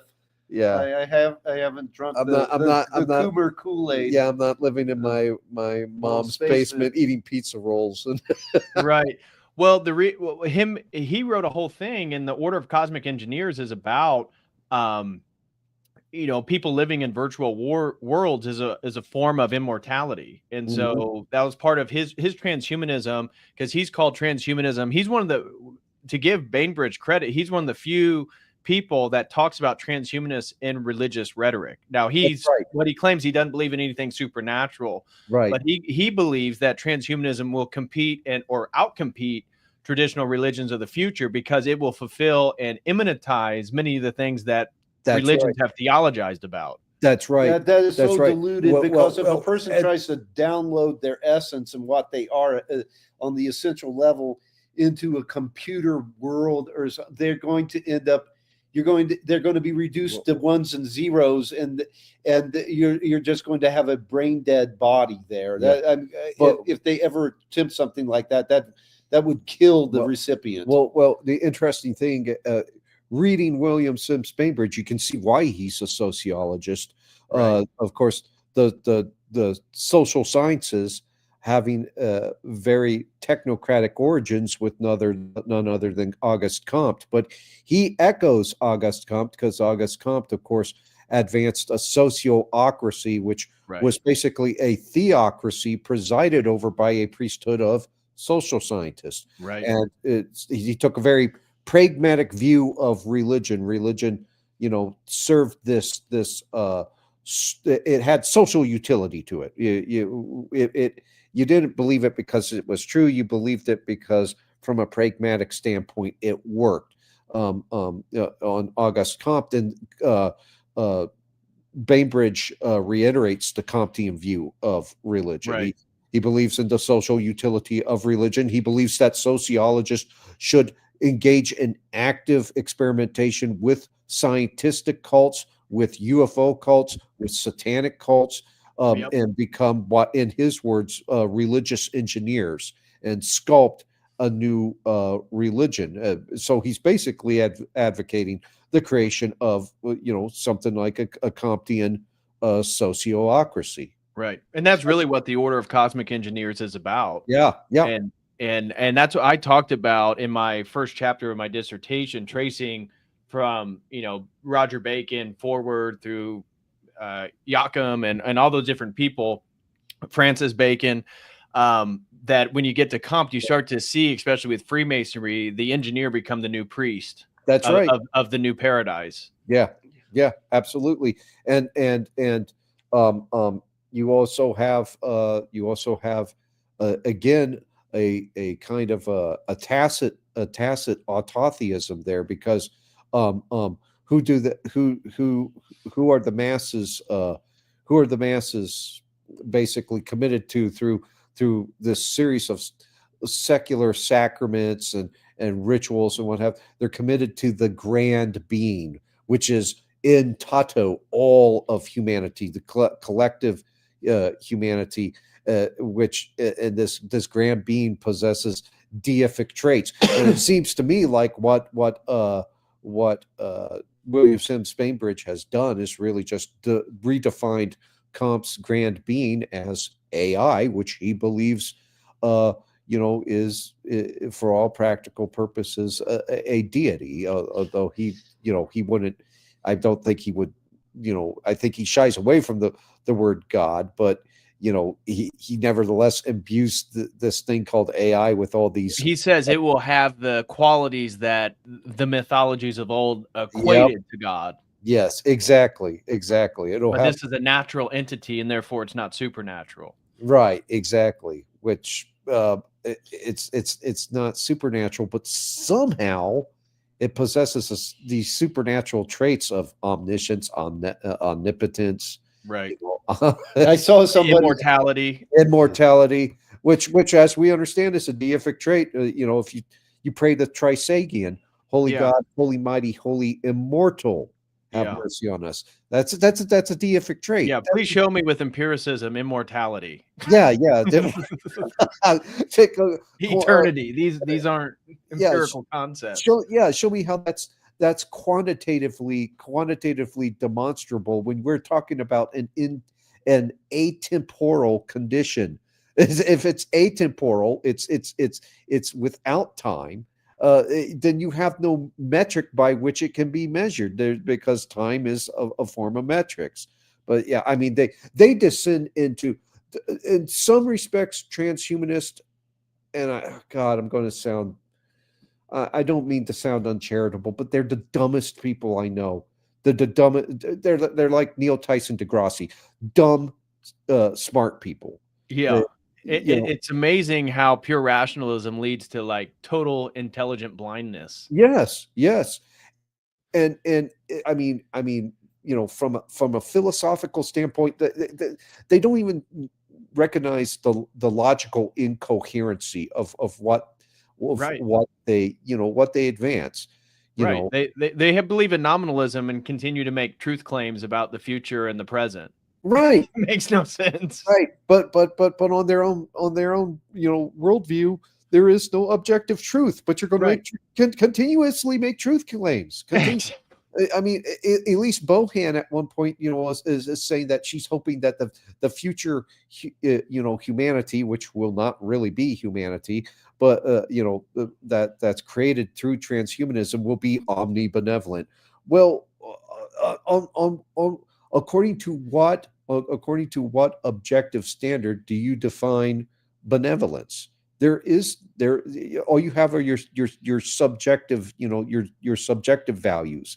That's where you get like Sam Altman and the what is it, the something altruism, the group that they put together in Silicon Valley. Effective altruist. Yes. So they don't have an objective standard for the good or the right. And yet their whole thing is about, we're going to bring, through our technologies and through our social compassion and social justice, we're going to bring altruism to the entire world. By whose definition?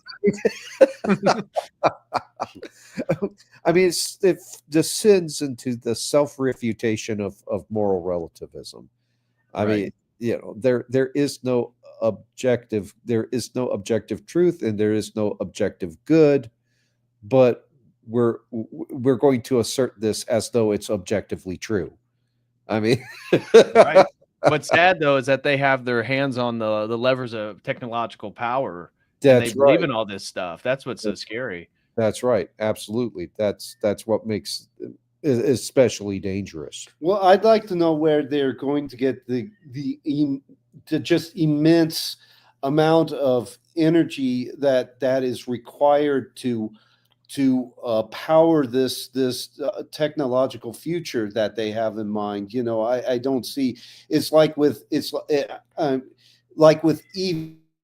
What are you going to do? Are you going to strip mine the Andes and like just dig the Congo, dig the Republic of Congo,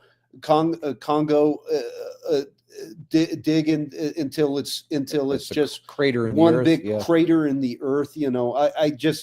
I don't see them coming anywhere near close to accomplishing any of this. It just seems so diluted. And I know somebody in the chat room said, that mine's regarding my assertion regarding uploading your consciousness is a mere presumption. We don't know what would happen, because I said, you're basically brain dead, and you're what you were is gone. You're dead. And I guess this person thinks it's actually feasible to put your essence into a computer. And all I can say to that, my only response is, you first. The whole thing is, That which we Yeah. spoke earlier is built on the philosophy of mind known as functionalism, and that That's right. they think they can just take the patterns of the brain and reconstruct it in a synthetic apparatus, and that somehow this is the uploading of your essence, because you don't have an essence really. We're a Right. Darwinian I mean, evolving species, so there is yeah, no there. It's just a yeah, continual progress of transformation. Right. if it may be a very smart ass analogy, I guess, but if somebody wants to jump into an acid vat, I'm going to wait for them to jump, and if I hear them say, "Come on in, the water is fine," I might contemplate getting my bathing suit, but I seriously doubt that's going to happen. Well, yeah. I mean, computational functionalism, it analogizes the brain to informational processing software. That's it. So all your desires, your pains, your beliefs, your thoughts are reduced to computational states in the brain. But that analogy, like so many other analogies that are conjured up by theoreticians, is invoked as an explanatory model to help make sense of an otherwise complex object of study, in this case being the human mind, which is irreducibly complex. Unless you can get mind from computation, then what you just did was kill yourself. You just killed yourself trying to download yourself into it. Consciousness is the ontological foundation of computation. It is prior to computation. You can't put the cart before the horse. You just can't. Okay, all of the if computational functionalism held sway, then it stands to reason that you type enough on a calculator, the calculator will eventually be your friend. That it'll. Right. Okay, so I mean, like, this whole idea, this whole notion of consciousness and machines, has been propped up for years by our entertainment, by our science fiction, which has devolved into an infantile escapism. Mhm. And okay, so all right, so you think C-3PO is funny, and R2-D2 is adorable. They're also very much figments of fiction. Well, they are, and in reality, they would not be there, reflecting in on themselves and contemplating why they are here. I have obviously serious problems with the man, David Bentley Hart. He's a syncretist. He's a universalist. He adheres to these untenable theological positions. He's basically a heretic. But when it comes to his conversations concerning consciousness, and especially hard AI theory, I think he's very much on target with that.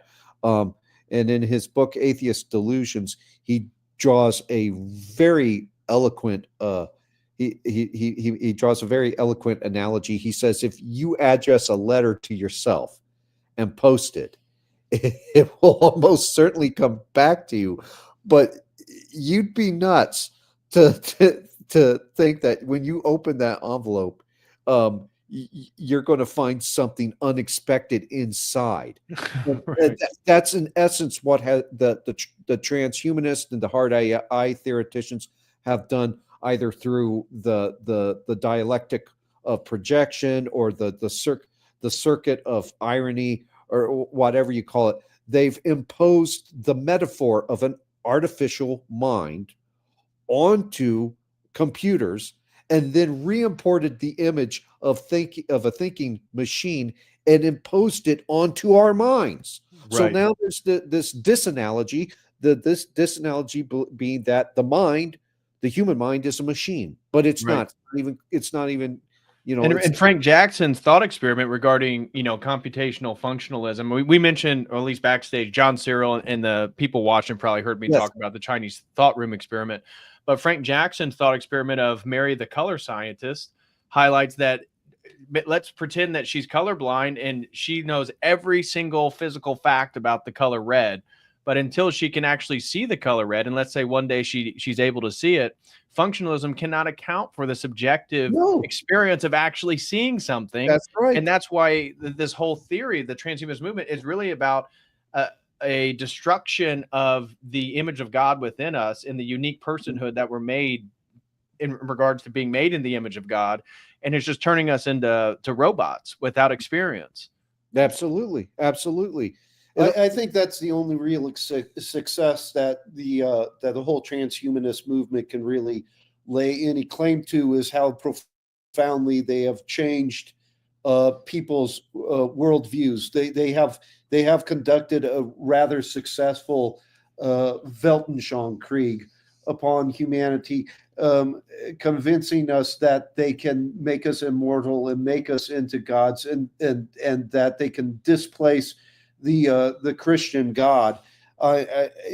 They've done a good job of convincing people of that. Yeah. And all, but when it comes time to deliver, they won't be able to. Yeah, the results will be disastrous.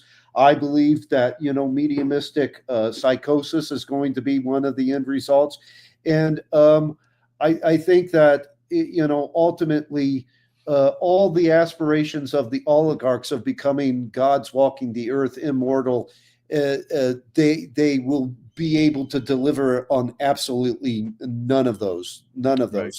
They've made those promises to the oligarchs, just like they've made promises to defense establishments the world over, that we can give you the winning edge, we can make you the victor every time around in whatever conflict, wherever.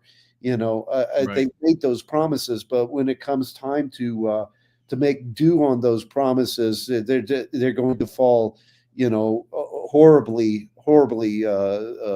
short. When you mentioned the medium psychosis, again, regarding some of the Orthodox saints, one of the visions a Russian saint had was that during the end times, those who are marked by the beast would be literally possessed by a sort of psychosis of animalistic primal urges, and that when there would be dead bodies in the street, and that the few Christians would not have bread, would not have food, and yet would pass by the dead bodies, where those that were marked that could go feasibly eat or go to the market would begin to consume dead bodies and human flesh, because it's the ultimate irrationality. It's the end point of total psychotic madness. Yes, absolutely. It's terrifying. Oh God, yeah. Cannibalism. That's terrifying. Yeah. So anyways, guys, we have a few questions. If anybody has any specific question, I know we have a few. Feel free to send those in right now. Gentlemen, thank you so much. It's been 3.5 hours. I didn't mean to take so much of your time, but this has been an exhilarating conversation. And it's fun to be able to flow with somebody who's already read similar things in literature. So you kind of, are on the same page. Absolutely. Over on Streamlabs, J Mel throws in a generous $30 super chat with a question. He says, what do the brothers think about this new trend of placing Jesus as a traveler through the 10 dimensions?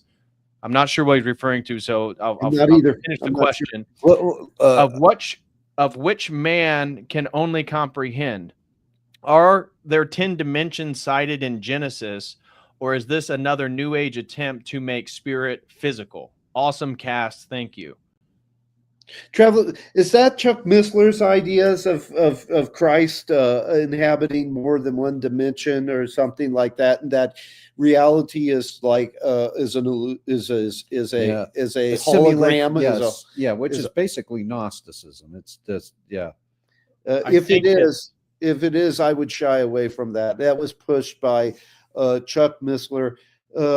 Chuck Missler was actually when in his lifetime a member of the Council for National Policy, which I count as a Southern Rim deep state institution. It was financed by Nelson Bunker Hunt, and so that it had several different leading lights of the conservative movement and the quote unquote moral majority that are recognized as Southern Rim guys. if that sounds an awful lot like what he was preaching, and he that Christ contained all the dimensions inside of him, and that reality is but a hologram, and it's just a lot of quackery. That he also got in trouble for that too. He got in trouble because he was plagiarizing a New Age author when he came up with those ideas and didn't give proper attribution. And okay, well, I'm finding this blog post imagining the 10th dimension, what he calls the jumping Jesus, and this book came up. Jesus was a time traveler.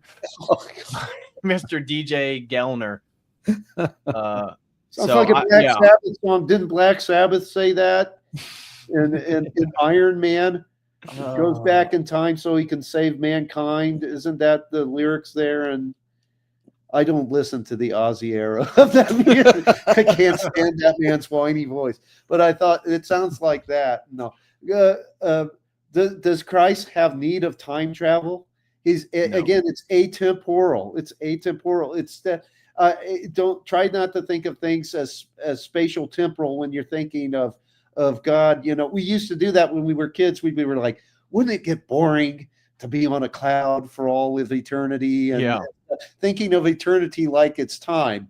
It's like the atheist still coming up with the rebuttal. Well, if creation has a beginning point, who created God? It's like an infinite regress. Exactly. That's a category error. Yeah, and the interesting thing about that, what's funny about that is they are redirecting the argument from infinite regress towards Christian theist, which is just based on category confusions, because the Christian theist to talk about what is before God, what came before God, it's a meaningless question, because you're talking about a being who exists in a state of atemporality. But the interesting thing is also the argument from infinite regress used to be an argument against atheism, right?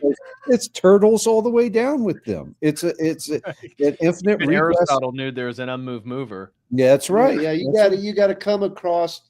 I mean, you're not. It's not going to be all boxcars. You're going to come across the locomotive that has within itself the principle of motion that exists in the locomotive. So the locomotive does not have to rely on something after. It's not contingent on anything else. That's why it moves everything. So, I mean, that's a very embarrassing argument that I think the more sophisticated atheists don't read. It sounds like something that with the nerdy gamer type lays on some cute blonde at a party to try to look smart in the hopes that he'll get her, to like him. And then J-Mail threw in another question. He says, is the Nephilim doctrine different than actual Nephilim like Nimrod or Goliath? Or is the whole thing, or is the whole, he says, is the whole weather narrative suspect? I don't know what weather narrative it is. So the Nephilim doctrine, the nuance there is that the Nephilim doctrine holds that angels came down and had the Watchers came down, somehow took on physical bodies with human properties that would allow them to impregnate women. So in other words, they have human genitalia somehow, and they impregnate women. And this is the birth of the Nephilim, and the Nephilim are bastards or dysgenic races, and God again becomes a eugenicist that says, well, the gene pool has been polluted. I have to clean the gene pool by having a flood. My servant Noah is the only one who hasn't, dirtied his gene pool by downbreeding with these things. So I'll spare him and get a pure race of humans going again. That's a lot different than what apostolic Christianity would teach, about right. That. Yeah. One of the problems is it's deeply tinctured by Gnosticism, because what you're doing is you're assigning with this assertion that these beings intermingled with women and spawned a race of intrinsically corrupt, evil human beings. You're concretizing evil in the form of a gene. So basically, you're assigning a positive ontological status to evil, and that's where all of Gnostics, Right. And that usually gets tied in with like the 12 bloodlines of the elite. That's right. Yeah, exactly. Fritz Springmeier's Illuminati bloodlines theories and that nonsense. But yeah, I mean, it's been pushed. It was pushed by Chuck Missler. It was pushed by I.D.E. Thomas. Like I said, it was pushed by Lynn Marzulli. It's pushed by Sharon and Derek Gilbert, and a lot of fringe fringe fundamentalists and evangelical types that then have the temerity to turn around to the more apostolically based communions like Catholics and Orthodox and say they're the heretic, they're the false, all the while they're believing this wild Gnostic interpretation of Genesis chapter 6 that probably in all likelihood had its beginnings again with G.H. Pember, who was part of the Plymouth Brethren that was thoroughly Gnostic and gave us Aleister Crowley and the dispensationalist heresy that I believe is going to be pushed even more. The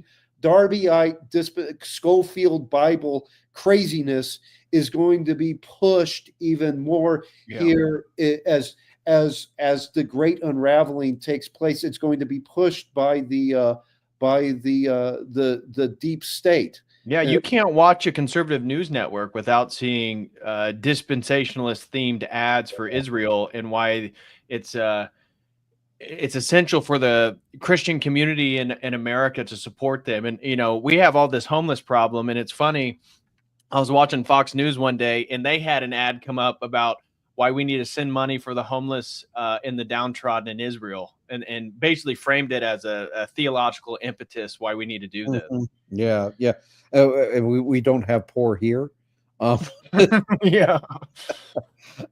What I find interesting about dispensationalism, is that there's always, it's always the, characterized by these flow charts, and they segment history up into phases.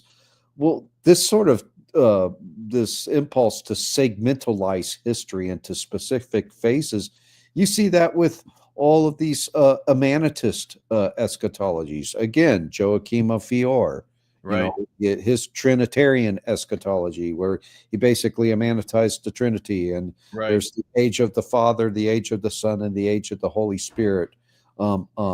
Which and the age of the Spirit was a millennial kingdom, which all these, whether it be transhumanism or globalism, it's all has a sort of eschatological bent towards utopia. It's basically updated versions of Chiliasm. But exactly.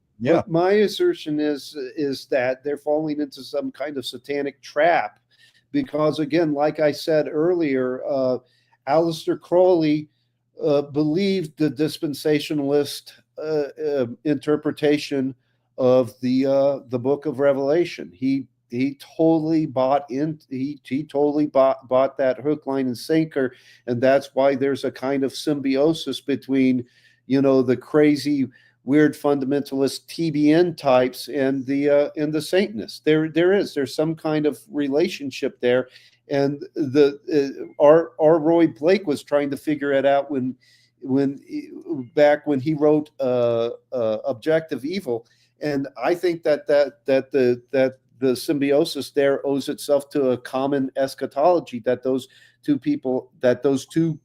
groups had, the two groups that we think are diametrically opposed to one another. Right. And again, as there is going to be a great unraveling as the New World Order starts to fall apart and these plans start to go off the rails, and as more and more schemes are hatched to try to hold it all together, and it's going to create a kind of end times hysteria. People are going to become more interested in the Bible, but they're going to become more interested in the back end. They're going to be more That's interested. what I found so interesting about Teal, basically giving a literal interpretation to the Book of Revelation, not so much in regard to the historicity of Christ and the resurrection, Right. but then he talks about how more people need to take this serious, how he's blaming the universities because of the sort of postmodern progressive ethos aren't addressing religious theological concerns. And he makes an interesting point that he believes that the Antichrist will be somebody who's continuously talking about the end times Yeah. as a catalyst for people to accept his sort of paradigm and reframing of it. Yeah.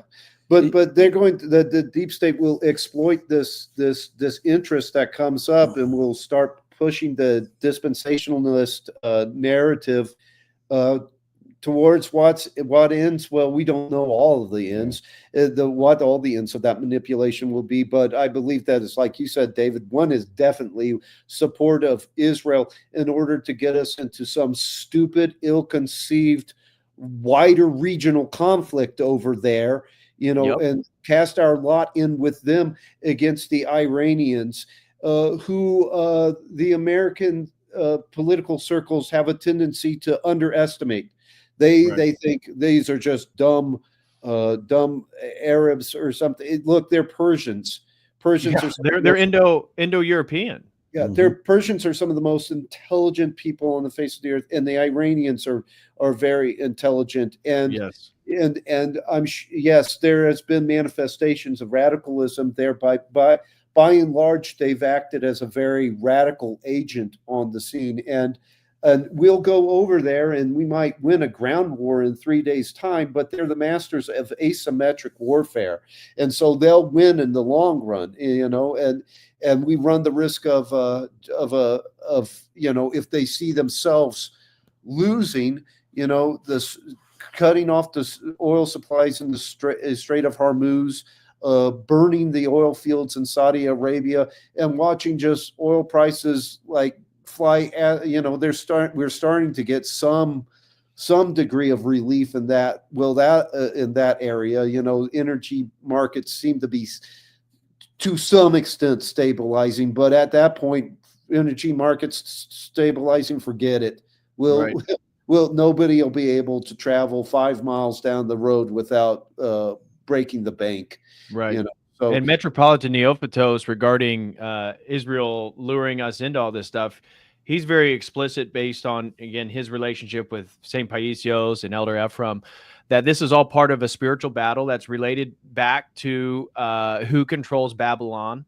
And the Greater Israel Project, from the river to the sea, was initially a Jewish statement, not a Palestinian statement, about the expansion of Israel to the Euphrates and to the Mediterranean, so that they could reconquer this land, which is essential for their prophecies. And that's why some of the Orthodox elders, they said this is all about a spiritual happening, historical battle, and that we need to be cautious about these things unfolding. As long as we repent and people become more conscious of it and are aware, we can push this thing back. That's the thing about orthodoxy and these prophecies. It's very different from evangelicals, is we don't claim dates. No, the elders have given us signs, yes, but we don't know the date, because if people repented, God will give us more space, more time, more offerings. yes, and also, one of the beautiful things about orthodoxy too is obviously we have the book of Revelation. We read the book of Revelation along with all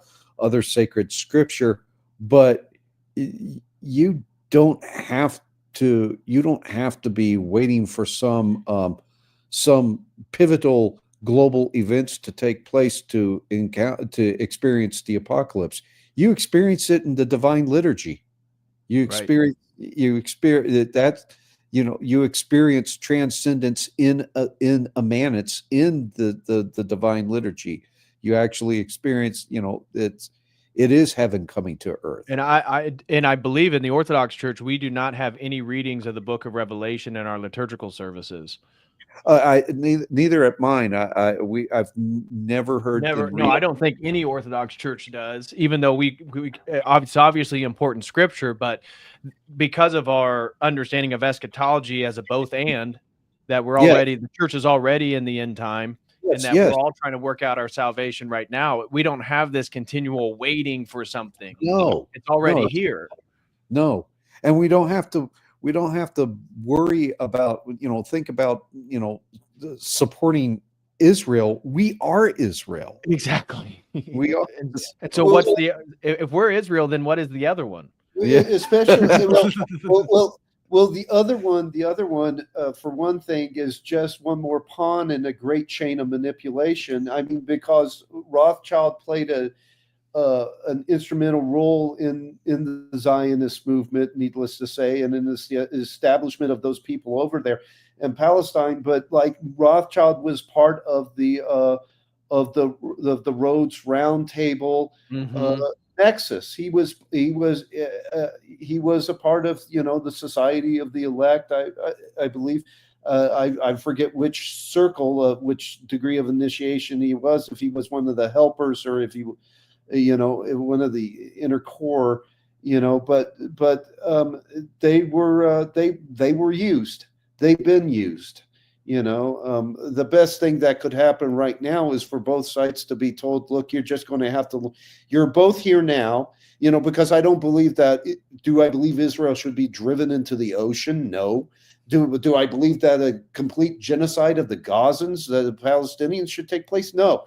Both sides are like, look, you're here now. You need to learn to peaceably cohabitate. Cohabitate, perhaps a two-state solution. Terry Melanson, who we used to write for, he suggested, he was like, well, how about a Palestinian prime minister of Israel? How about that? These things need to be weighed and considered, instead of just falling headlong into a larger regional conflict over there. I mean, if Iran gets pulled in, and all these fundamentalists and evangelicals here start cheering that, do you realize that according to the scriptures that you read, Iran had a Jewish queen at one point? Right. Esther, the book of Esther, the book of Esther doesn't take place in Israel. It takes place in Persia. Persia is modern day Iran. Right. You people share more in common than you realize, and here you are about ready to kill yourselves for an overarching agenda that you're not even familiar with. It's just right. It's the height of stupidity. St. Paisios is famous for saying the first domino of the Great World War, the last one, is when Iran's nuclear facilities are attacked. And, that seems like that could happen any day. And even Trump himself has threatened that. Now, maybe that was a sort of political posturing. God have mercy. Hopefully it was. Yeah. But that's one that I know me and the many Orthodox brothers are keeping our eye out for, is the day that the nuclear facilities of Iran are blown up. Mm-hmm. Absolutely. Yeah. That'll be this. I mean, when it goes from saber rattling, to the actual real deal, then then I guess the dominoes start to fall, That's literally how St. Paisios framed it. That's the first domino to fall. Yeah. Yeah. So next super chats, Vigo and BMX 1966 threw in $10, said, glory to God. Thank you guys so much for your support. God bless you. And then over on YouTube, David James Flood gifted 5 memberships. Thank you so much, David. Albert gifted $10, no comment. Thank you so much, Albert. And then Anna, this is a friend of my wife. My wife's German. So she must have been on the phone with my wife and talking. I wish you and Jenny all the best of this world. Well, thank you so much, Anna. God bless you. Thank you for your support. Christ CB throws in $5. Thank you very much, Christ CB. And Bill Hicks throws in $5. Back from the Dead says, great stream today. I'll be back. I'll be sure to check out the Collins brothers' work. God bless you and yours, DPH, and your guests. Christ is born. Glorify him. Thank you so much, Bill Hicks. And Dernan Iron Knuckles throws in $10. They want to drop the world's population by 7.5 billion at minimum. Yeah, I've heard lots of different. I've heard different numbers, figures thrown around. Yeah. And, Yeah. It's almost to where we're almost that's a slippery slope that has actually led to a certain cross section of the depopulation cult saying zero growth, zero extinction. Yeah, which I mean, you've reached the heights of insanity there because I assume that you're including yourself in that mix, right? Well, and who knows what they may have goals. It's all up to God allowing certain things to occur. But didn't the Georgia Guidestones have it like less than a billion, something like that? Yeah, and all of the differing figures aside, I mean, Paul Ehrlich. How many did Paul Ehrlich say? Forget. It was ridiculous. I mean, and the man wasn't even a demographer. He studied. He was an entomologist. He looks at ants. Yeah, he looks at butterflies. Plays with bugs. Yeah, and yet he's here telling us to expect by I think somewhere in the 70s. The total death of the world's oceans. Well, how did that work out for you? Oh my gosh! I did a stream covering all the climate change predictions from when you swim through shark-infested waters and you say, "Well, that one didn't age well," yeah. Well, it was global freezing, and then it was global warming. Now it's just climate change. I mean, Venice was supposed to be underwater. Manhattan was supposed to be underwater. Yeah, and part of the problem with climate change is it's a non-falsifiable.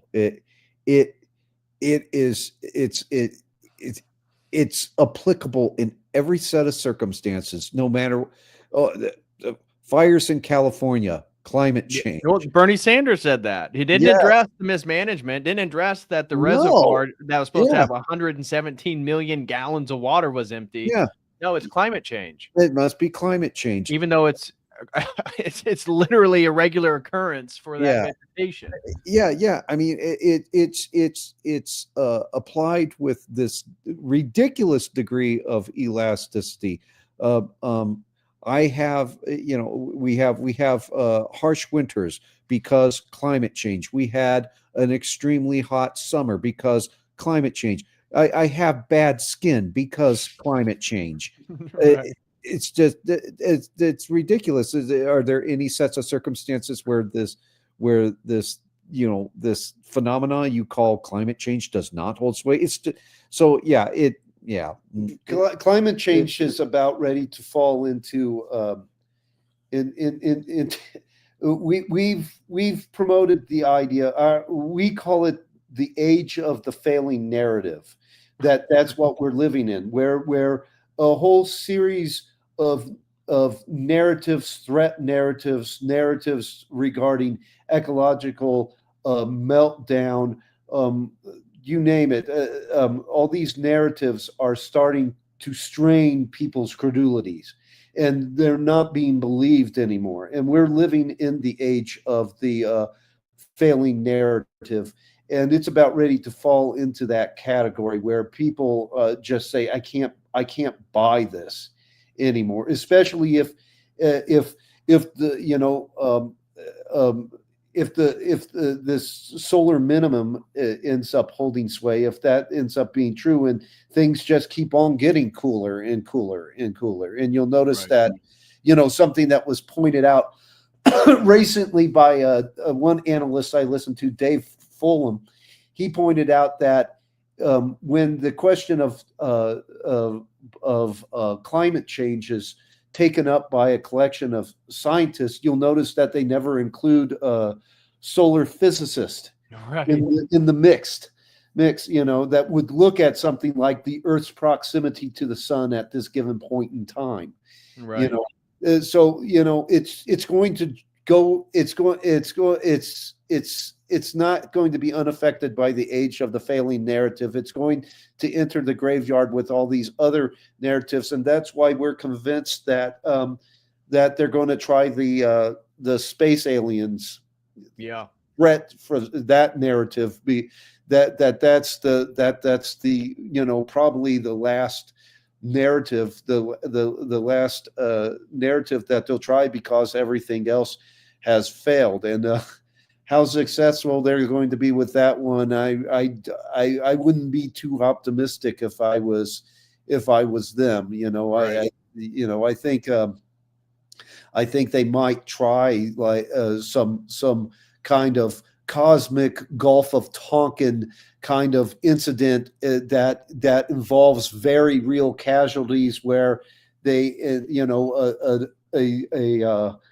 a carrier, an aircraft carrier out at sea gets assaulted, and we don't know who it is, and 12 naval servicemen have died, and the like, and a dogfight ensued and all of that, or do it over a highly populated area. Mm-hmm. Yeah, and I mean, just to have another false flag, and I mean, obviously 9/11 is one that you have to be careful on YouTube, but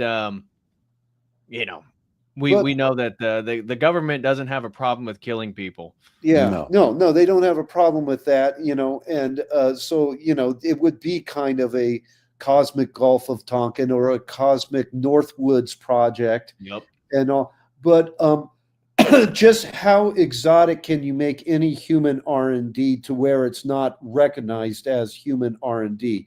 I think that if they did use some kind of experimental craft that we don't know about, that because they're always 20 years ahead of what we see on the of what's publicly shown to us. How could it not bear the trademark of human ingenuity when we see it, from the propulsion system to the weapons that are employed? There would be something about it, whether it be the propulsion system or the weapons that they deploy, that would be unmistakably human and would be caught on by somebody. A little boy would be there pointing, saying the emperor has no clothes. Somebody would notice it. Somebody would recognize that. Right. So next question comes in from Abject Fool, throws in $5, says, will the Antichrist be created from one of these ritual beds? And curious what your guys' thoughts. Oh, I grabbed the wrong book. I was going to read a passage from a saint, a Russian saint, talking about how he believed that the Antichrist was going to be born without male insemination as an inversion of Christ's incarnation, and that is going to be done through a ritual whore. It's just a line. Let me read it real quick. Yeah, sure. I know that I personally, because I don't know, right? Who knows? But I personally believe, and I could be wrong about this, but I believe that the Antichrist is somebody that has to have perfectly aligned their will and intellect with the demonic, with the devil. There has to be a perfect harmonization of their intellectual faculties and their will with the devil. Well, that means that that this individual would have to make a choice and have the faculties to make a choice somewhere along the way. And so maybe, so would a ritual bed be involved in that? A child who hasn't really had a chance to make any kind of choice. I don't know. I've always thought, when I've contemplated such things, and we don't.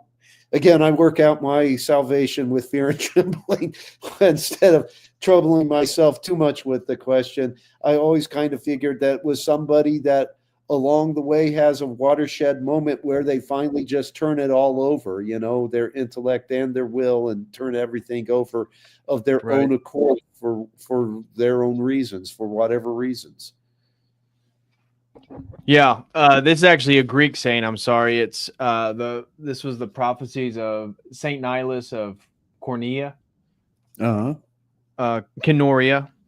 And so there's a section here where he's talking about a vision he had regarding the Antichrist. And he says, these offsprings of spirits, talking about the wicked followers of the Antichrist, are evil, are adulterous. They'll promote adultery, fornication, homosexuality, murder, plundering, robbery, lies, tortures, buying and selling of people, and buying of boys and girls for fornication with them, like unto dogs in the streets.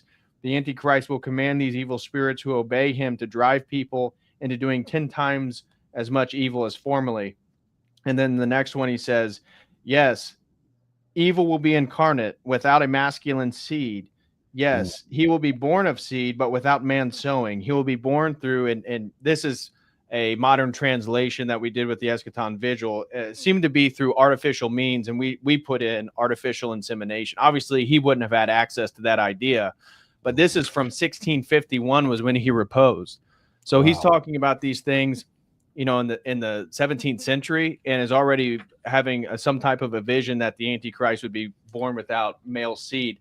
That's very interesting. Now, whether it is or not, we don't know. I don't come here to say that these are facts, but the saints and elders guide us. Right. And an interesting thing about that, and about Antichrist. So according to John chapter 1, verse 3, I believe it is, the created order came into being through Jesus Christ.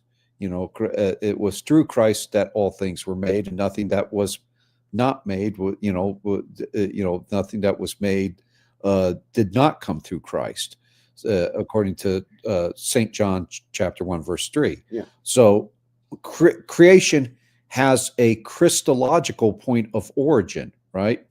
And interestingly enough, St. John, in his first epistle, in chapter 4, verse 3, because he starts off his first epistle addressing the Docetists, which of course were Gnostics, but he refers to him as the spirit of Antichrist. That which is antichristic, must seek to unravel creation, because it originated with its antithesis, namely Christ. Right. The demarcations defining this binary opposition are established by the Lord himself in John 10:10, wherein he characterizes the devil as a thief who comes to steal and kill and destroy. And in contrast, Jesus presents himself as the abundant life giver. So within the context of this binary opposition, it's not difficult to understand why the docetistic or matter-loathing cosmological attitude of Gnosticism, and we see this with transhumanism, this docetistic cosmological attitude, is diametrically opposed to the creative principle encapsulated by Christ. So long way around the barn, we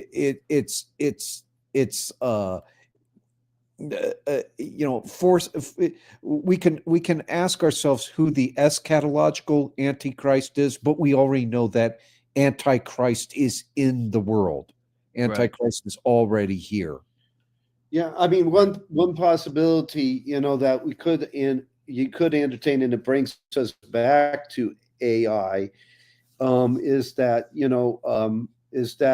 a more organic machine, a machine with organic components to it that would look outwardly as human, isn't actually comes to be inhabited by the devil, which brings us back to what we were talking about earlier: AI as acting as a form of embodiment for the demonic. I know there's a Catholic writer out there named Daniel O'Connor who recently wrote a book, and I can't recall what the name of it was, but I was reading excerpts from that, and what he seemed to posit was that demonic apparitions that basically hawk themselves off as aliens come down and present the world with its Messiah, and its Messiah is an AI inhabited by the devil, and that would be Antichrist, and Right. and so that's a possibility to. Well, and one of the things regarding the ritual beds you mentioned with the theories about the Nephilim, is that multiple saints refer to the mother of the Antichrist as a sort of ritualistic whore, a Jewish woman who'd be used ritualistically for this process. So even though it may not be human seed, we don't know. These are just insights that the elders have given us. But let's assume that it isn't a male seed to try to reframe Christ's incarnation and the Annunciation with the Theotokos. That in a sense it would be a ritual bed, because we're told, and this comes from multiple saints, that it'd be done in a ritualistic fashion with a particular woman in mind.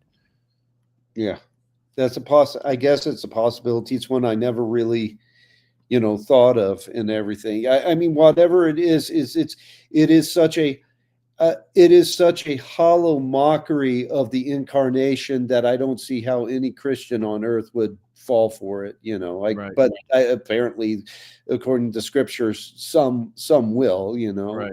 Well, didn't Jack Parsons and L. Ron Hubbard try to perform a sex ritual with Jack Parsons?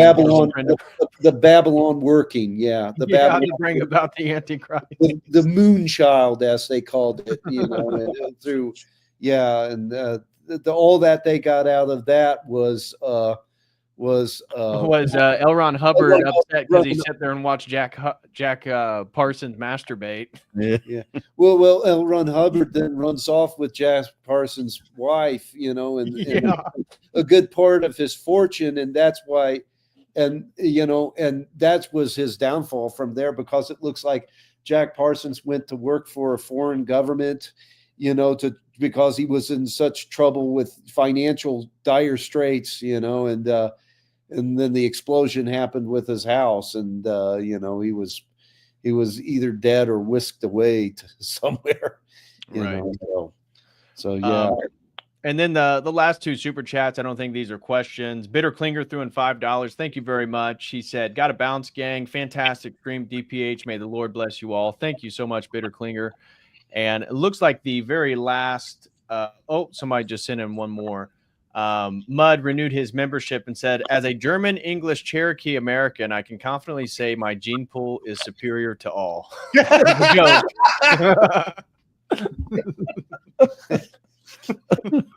No argument there. Okay. I can't compete. No. And he's got a regular United Nations in his gene pool, doesn't he? Yeah, that's a tough act to follow. I mean, and then Michael Luller throws in $5 and says he has a question for us. So would the Christ/Antichrist dialectic be theoretically underpinned within a Gnostic Darwinian Malthusian framework, like the militaristic Darwinism you describe in Invoking the Beyond?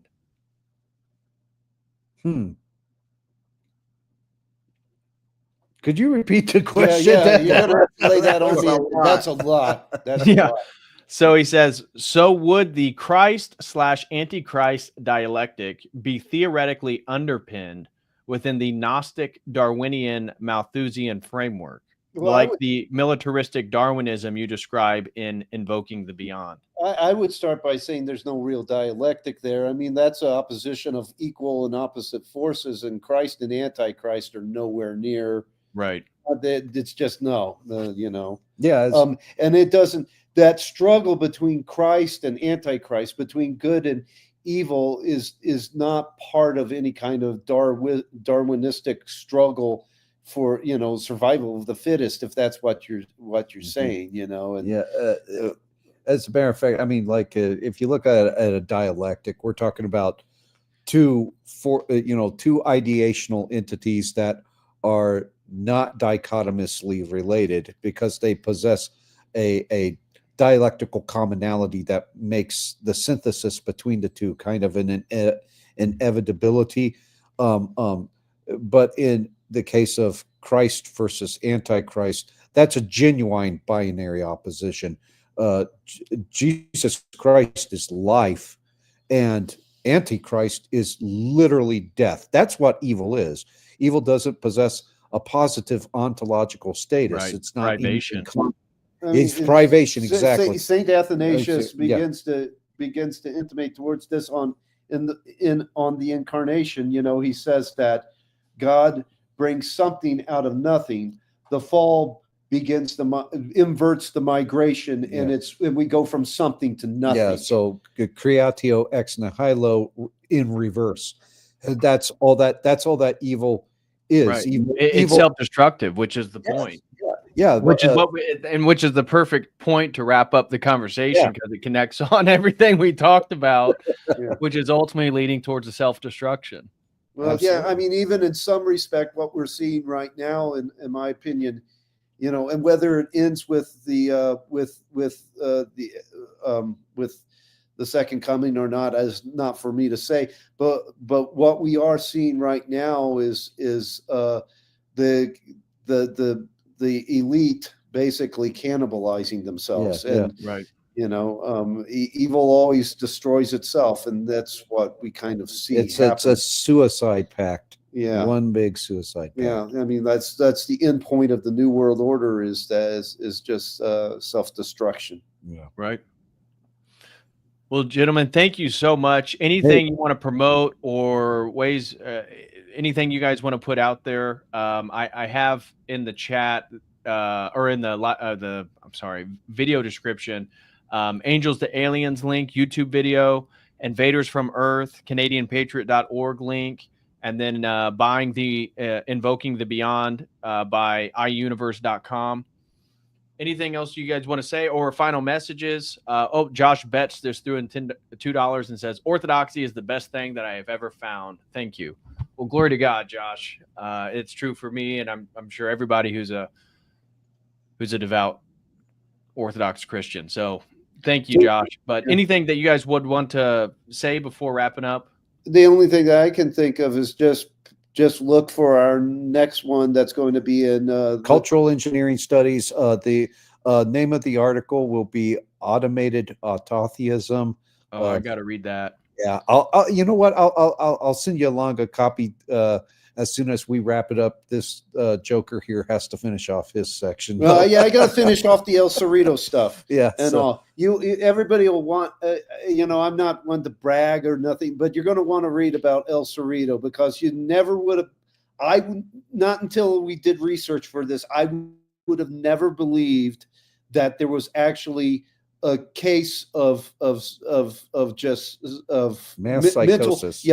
Mass psychosis that actually necessitated the banning of a Ouija board in a town. But it actually went down. It actually went down in 1920, El Cerrito, California. It's a fascinating case. I hope Hollywood never gets a hold of it. They would ruin the story. It's fascinating all by itself. It doesn't need any weirdness. We draw the connections between that and transhumanism, and we studying transhumanism as a form of autotheism. As a matter of fact, the subtitle for the article will be Transhumanism and the Technological Transposition of Divinity.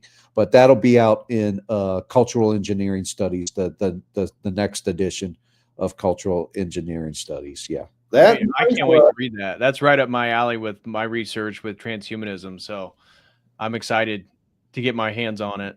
Well, thank you guys again so much. God bless you both and your families. Hey, God bless you. Happy New Year's, even though it's now 10 days in. I don't know when the cutoff date is to wish somebody a Happy New Year, but when you finally start dating your checks correctly, yeah, exactly. Finally stop putting 2024 up there every time you write one. Yeah. All right. Well, that's going to do it for us. I have a stream potentially I'll do tomorrow or Sunday, and that is a philosophical overview of Scottish common sense realism. So I will see you all then, potentially tomorrow or Sunday. But that's going to do it. Thank you all for the support. Smash that like, and I'll see you in the next one. As always, until next time, God bless. God bless.